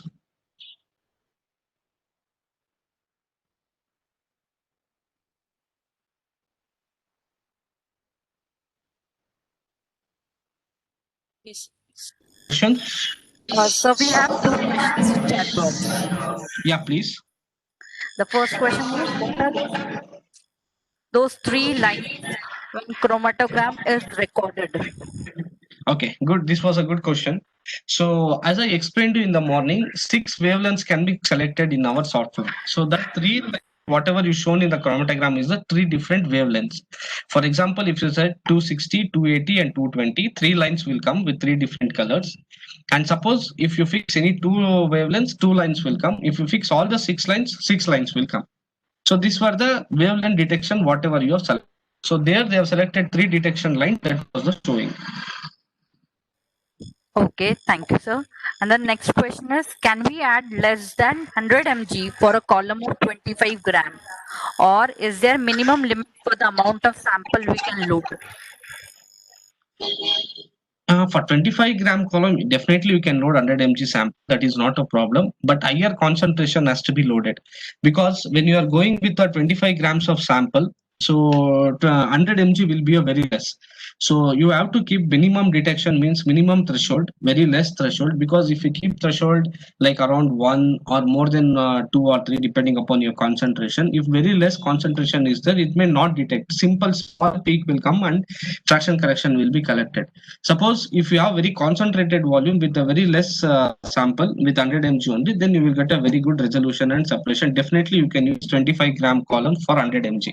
But instead of that 25 grams, better you can go with the 4 grams of columns for 100 mg. And is there any minimum limit for the amount of sample we can load? For which column? The same 25 gram minimum. Yes, see, the for 25 grams, the maximum loading will be up to 2.5. The minimum will start again from 1 mg, but it again depends on the concentration of your sample. Whether that 1 mg is able to get captured in the detector, that has to be seen. So for initially what you have to do is at least 10 mg or 20 mg or 50 mg sample has to be prepared and it should be loaded. If you are getting very good resolution and peak, then you can reduce the concentration and you can load. Suppose if you are getting a very less resolution and peak shape in 50 mg only, means then you have to increase your sample loading. So okay, thank you, sir. Arjun And sir. Yes, ma'am. Okay, when we have this flash cum preparative HPLC, so is it possible that see when you look at herbals, many of the samples are very dirty, complex mixtures. Can we use a flash for initial separation and then the separated fractions in flash we load into preparative and therefore get the best separation and resolutions? Is that what is recommended? The flow of work. Suppose we have a flash cum prep system. Yes, madam, you are 100% right answer what you have given. So whatever herbal samples you are doing it out or any organic compounds with the more impurities, directly if you load into preparative, the column will go back. To 20 injection, the preparative column will go back. So that's why, as you told, better you should go with the flash columns initially. Do the purification 1 cycle or 2 cycles. Then whatever sample you get, that the mixture you need to load it into preparative. Then the column of the life all preparative column also will be very good, and you will be able to get a better purity compared to single run analysis what you are able to get it in a preparative. So as Asha madam told, initially try to run the samples in flash chromatography for single run or 2 runs, because in flash chromatography only you have a different particle size columns as I explained you in the morning. So initially you take any natural compounds, you extract it, you load it in around the 30 to 40 micron column. Then whatever concentration you collect it in a fraction collector, that you take that sample and load it in 10 micron flash columns. Then you will get a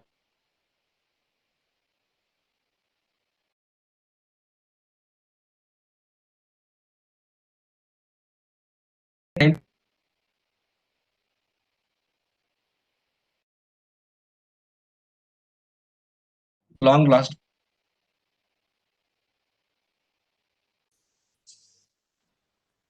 Arjun sir, your voice is again breaking.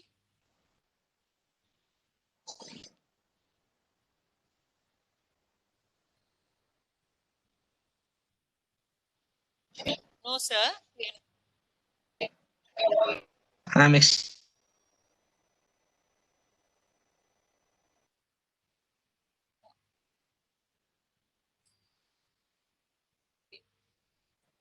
think we lost him again here.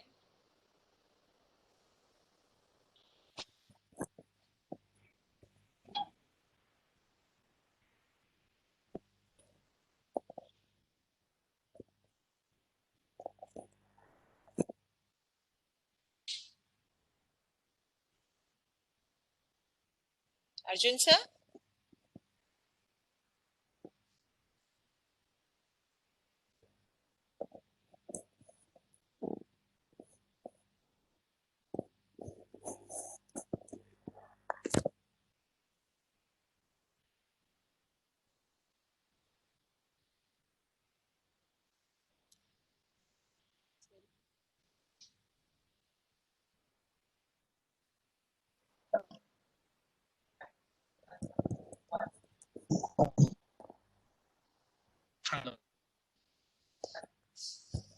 Hello, yes sir.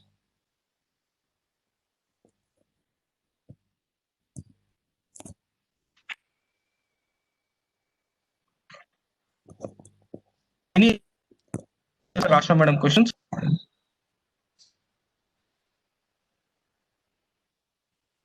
Hello, yes sir, are you there? Yes, ma'am, I am there. Any other questions after your question, ma'am? Any other questions was there? I think there is one here. What is the ideal sample solvent for samples with mixed polarity constituents? In selection of the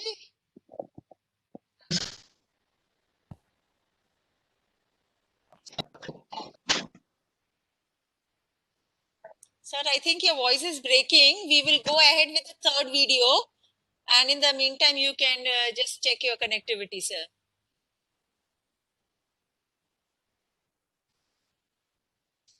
Hello?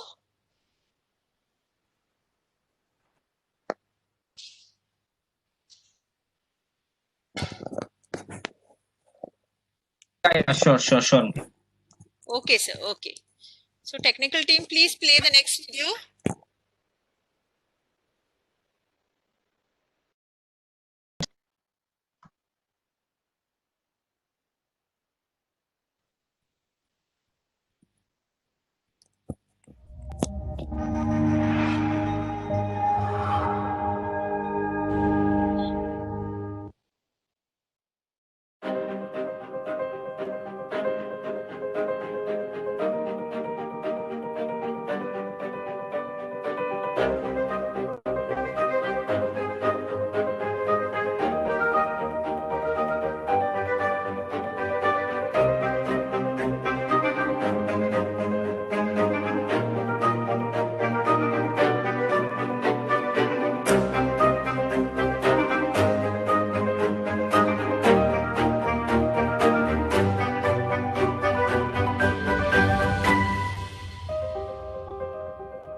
Yeah, this was about the dry load preparations.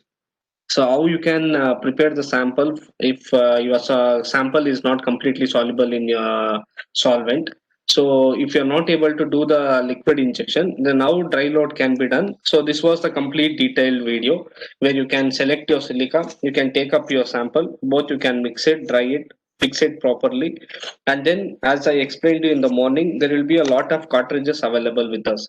So depending upon your requirement, we can provide you the cartridges depending upon your loading of the sample, whether it is a flash or preparative. So based on that, you can plan for the amount of sample has to be added.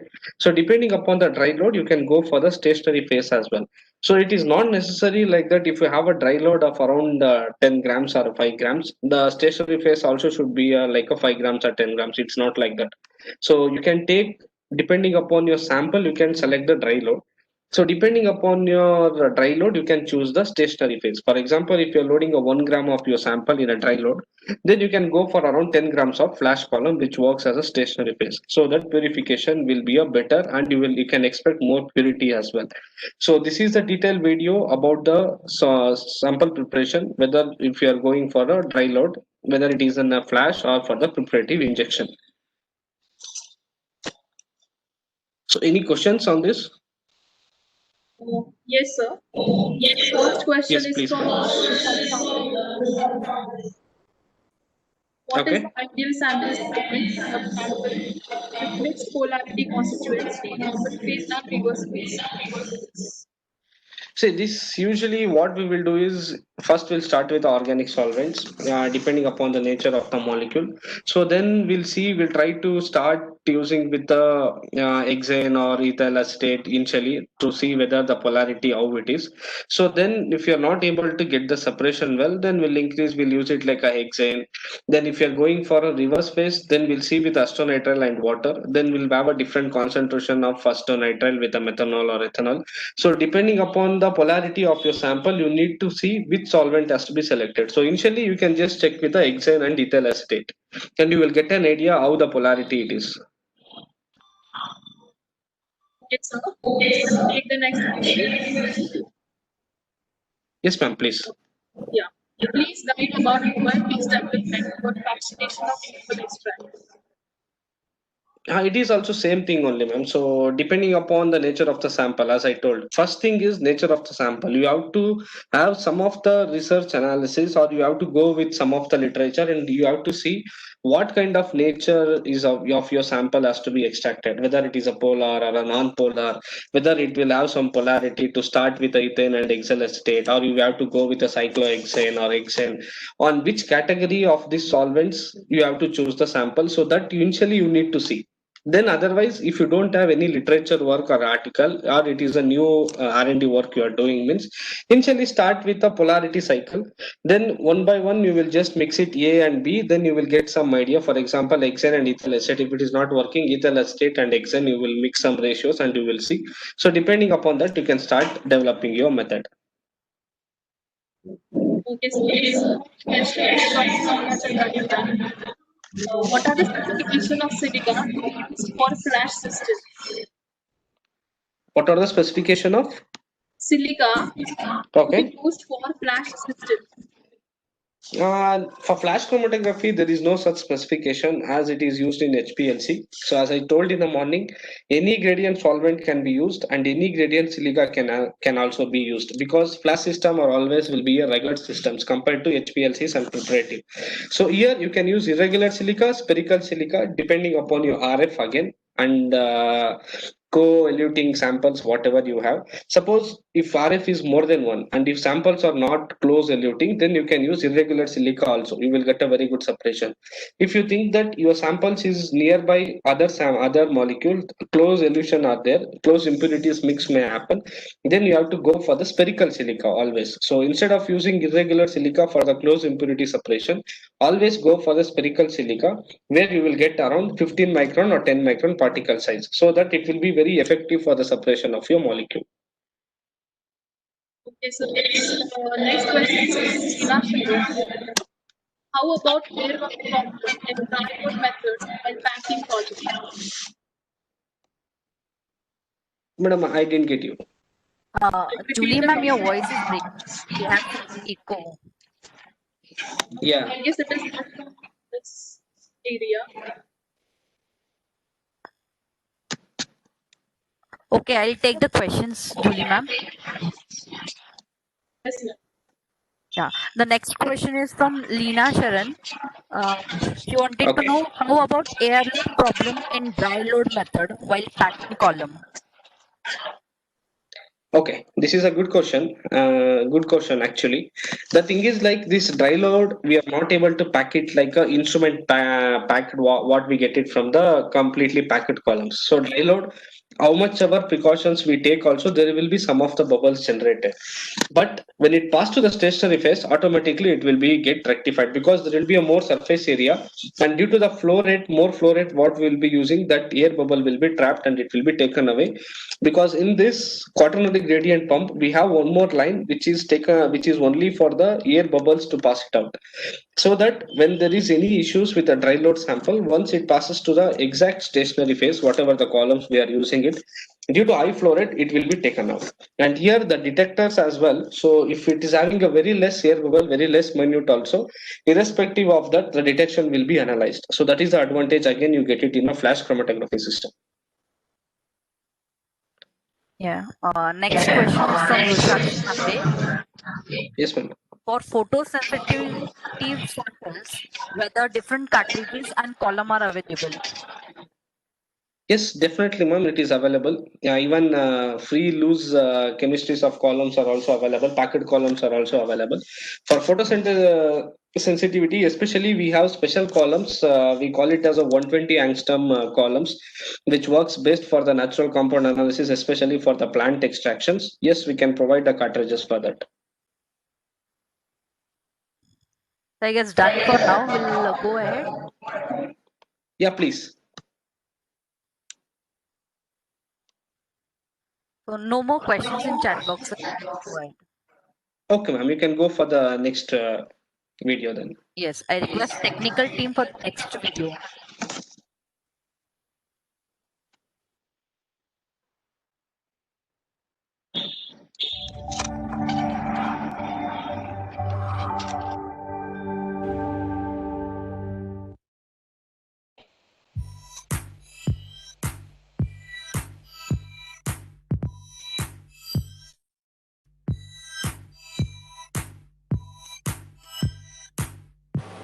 Okay, so our laboratory is part of the School of Pharmaceutical Sciences at the University of Geneva, and we are mainly specialized in the isolation of natural products from different types of matrices, either plants, medicinal plants, for drug discovery purposes, or microorganisms as well.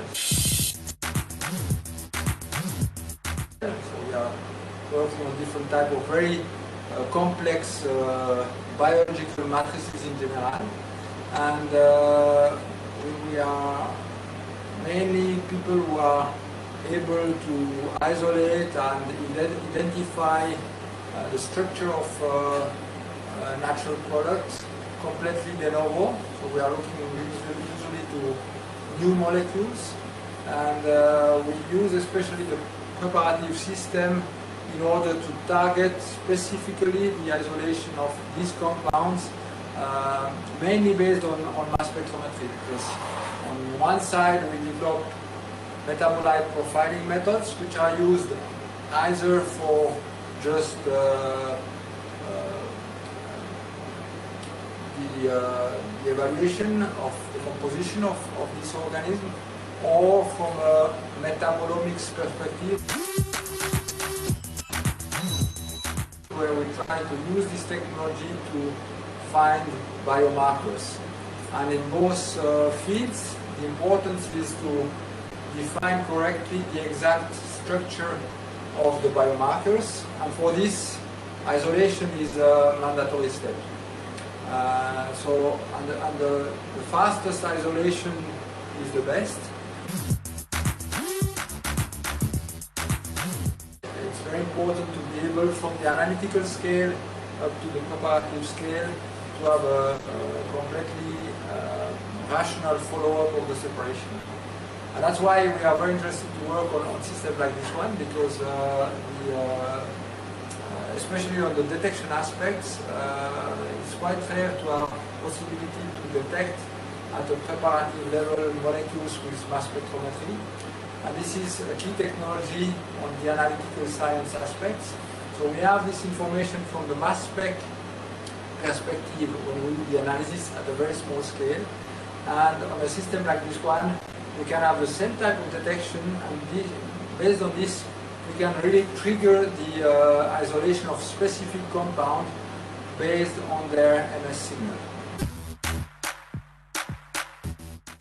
So this is very versatile and flexible for us, and the advantage is that we can indeed work which is very compatible with natural product chemistry, where you can inject up to a gram of extracts and isolate tens, hundreds of milligrams of compounds in certain cases, but also a few micrograms in other, and obtain them in a pure form in 1 or 2 steps. That's usually the aspects related to this type of technology. And at the end of the whole process, we need to have enough material at least to measure NMR spectra. And for this, and we have a chance here to have a high-tech NMR instrument as well, a few tens of micrograms are sufficient, but sometimes also we need to have tens or hundreds of milligrams of given compounds to go to clinical trials or to in vivo assessments, for example.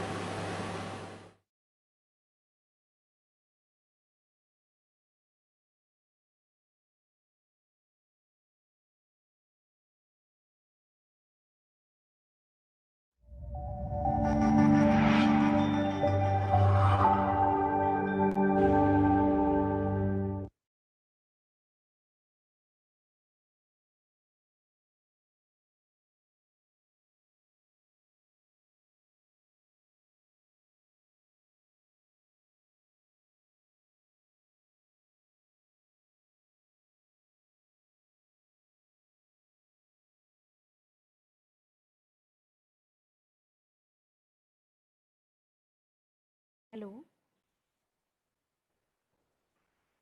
Hello. Hello. Hello. Yeah, thanks for the video. Yeah, this was the complete video from University of Geneva.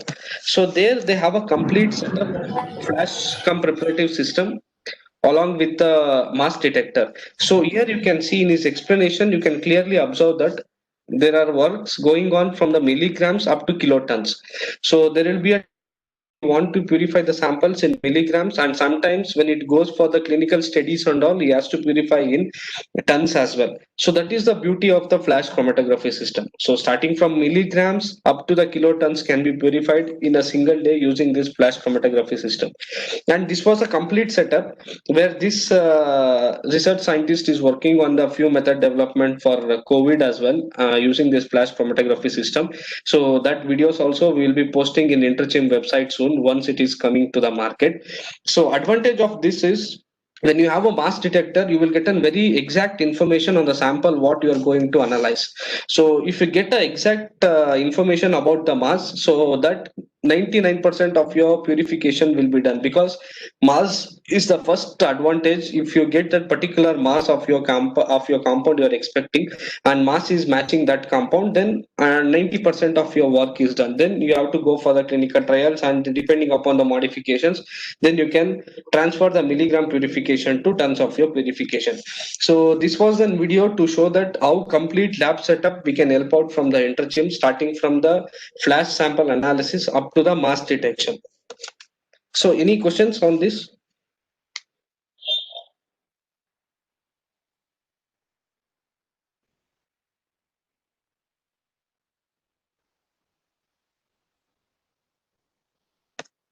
Any questions from the morning session or all from the videos?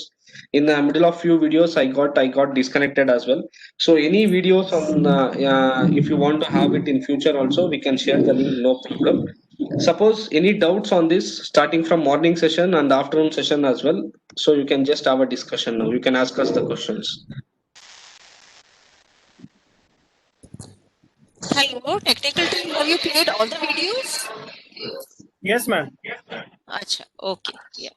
Even we lost our connectivity, sir. Yeah. I was not able to see. Okay. Yes.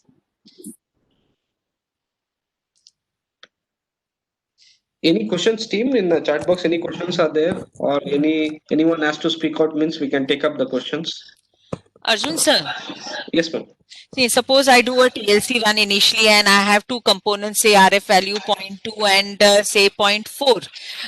Is there any restriction that the minimum difference in RF value between two adjacent components in the TLC bands should be so much so that we are able to get effective separation on the flash? Is there anything that way?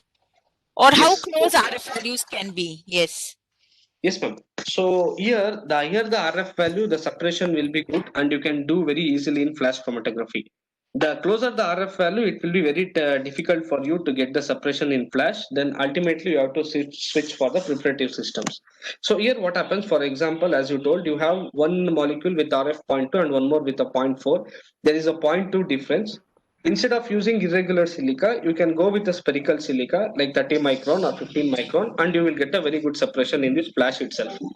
For example, you have a RF with a 0.1 and 0.1 to 0.13 like that, very close impurities with a very less than 0.1 RF. Then what you have to do is you have to load very minimum amount of sample. Then you have to go for the preparative analysis. You can't get that kind of separation in flash. Minimum RF, if it is more than 0.5 or it is near to 1, you can go ahead for the flash chromatography system. If RF is less than 0.2, 0.1, better you have to switch it for the preparative analysis. Sir, actually I did not get you, sir. Can you throw light on that RF value? You said RF value closer to 1, you can go with flash. No, ma'am. Yes, closer to 1, you can go for the flash. Okay, If RF value is less than 0.5, 0.1, 0.2 like that, nearby are there. In within 0.1 to 0.2, again you have another two spots, means then definitely it will be difficult for you to do the separation in flash. Then you have to go for the preparative. Okay, means you need higher RF values? If RF value is more, if RF values are good, then it will be easy for you for the separation. If RF value is very less, then it will be difficult for you to get the good separation. Close impurities will be there and it will merge. So for TLC, is there any recommended RF range that RF should range between this to this? I can easily transfer to flash. Is it there something that way? Yes, ma'am. If it is like from 0.5 to 1, easily you can do it in flash. Less than 0.5, you can do it in flash, but you have to do some R&D work. Okay. You need to play with the gradient. You need to play with the particle size of the column. Then also, if you're not able to get, then you need to transfer the method to preparative. But if it is more than 0.5, 1 and all, then you can go for the flash separation only.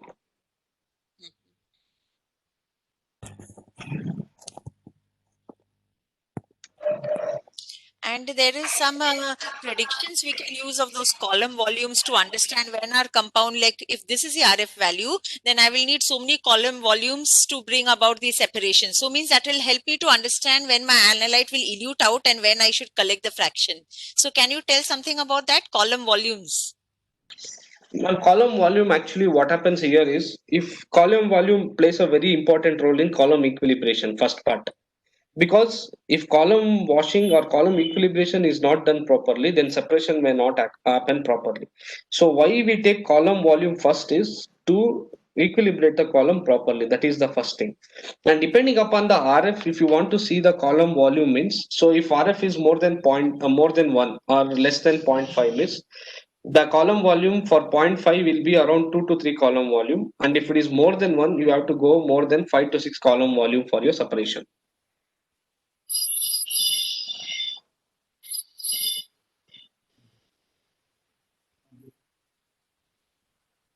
Okay, sir. Sir, there are some more questions in the chat box. Arjun sir? Ma'am, please take it. Yes, ma'am. Yes. Is it possible to give details of organizations that have these facilities? Like, We can share it, madam. No problem. okay. And do you accept outside samples to do Puriflash? We are accepting the samples, but as if now, because we have our R&D facility in Chennai, Alathur. So due to lots of COVID cases there, now we have shut down our R&D facility there for around 1 month. So after that, we can accept the samples. We can do the purification, develop the method, and we can hand over to you the samples. Okay, sir. Thank you. Yes, ma'am. These were the questions. So I think we are done with that. Now, for the conclusion. Ma'am, there's one more question. What is the ideal mixture required on TLC? That sir has already answered. Okay. So it looks like we have covered most of our questions. So thank you, sir, for a wonderful session. It was a pleasure being with you today. Now I would request Mr. Yogesh Zambre, sir, Assistant Professor, Pharmaceutical Chemistry Department of BYP-ITSR, to conclude the session. Sir, please. Thank you, madam. Thanks for your illuminating the session. Sir covers the virtual demonstration on the flash preparative chromatography. In video 1, sir shows the different models with the specification used to purify the proteins and the peptides. In video 2, sir covers the recent advancements such as the flash and go to purify the compounds by using the recent technique, that is apps and the artificial intelligence. In video 3, sir also explain the load and go, boost and go, and the direct purification of the natural compounds through the flash model. In video 4, sir explain the procedure of how to make the solid deposit. Sir also explain in video 5 the isolation of the natural products for the drug discovery using the Puriflash, and it is very beneficial. We can use the compound that is from the milligram to kilogram for the purification of the sample. And I hope all the participants are enjoy with this virtual training session, and it is the good experience for the learners. So I thank you, sir, for your spending the valuable time and sharing your knowledge with us. Once again, thank you, sir, on the behalf of the management, principal, staff, and all the participants. Yes, thank you, sir. Now I request Ms. Julie, Madam, Assistant Professor, Department of the Pharmaceutical Chemistry, to take over for the further session. Yes, Madam. Thank you, sir. Thank you so much, Yogesh Zambre, sir. Now, with this, I would like to conclude today's session. For tomorrow's session, all the participants are requested to join 10 minutes prior the stipulated time. Now, I would request all the participants to please turn on their videos for the group photographs.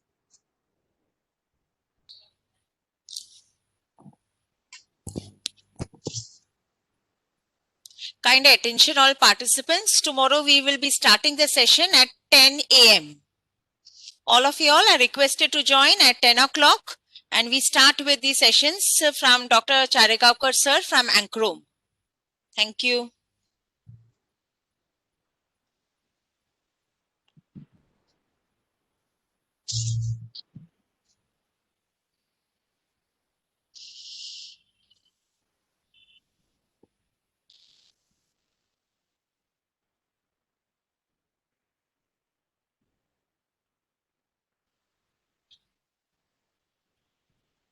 Arjun sir, thank you very much. Thank you, madam. Thanks for the opportunity. Yes. I think almost the whole day you were here with us, so thank you very much. And I think the videos were very good. Only they were a little too quick. We could either read what is coming on screen or see what is happening. So, but still, they were really good videos. Yes. Okay. Thank you, sir. Sure, ma'am. I will be a facility soon. Anyhow, we got an order. We'll come up. Yes, yes, sure, sir. Yes. Okay, ma'am. Thank you. Thank you, ma'am. Thank you, everyone. Thank you, everyone, for joining. I appreciate you being here. Thank you.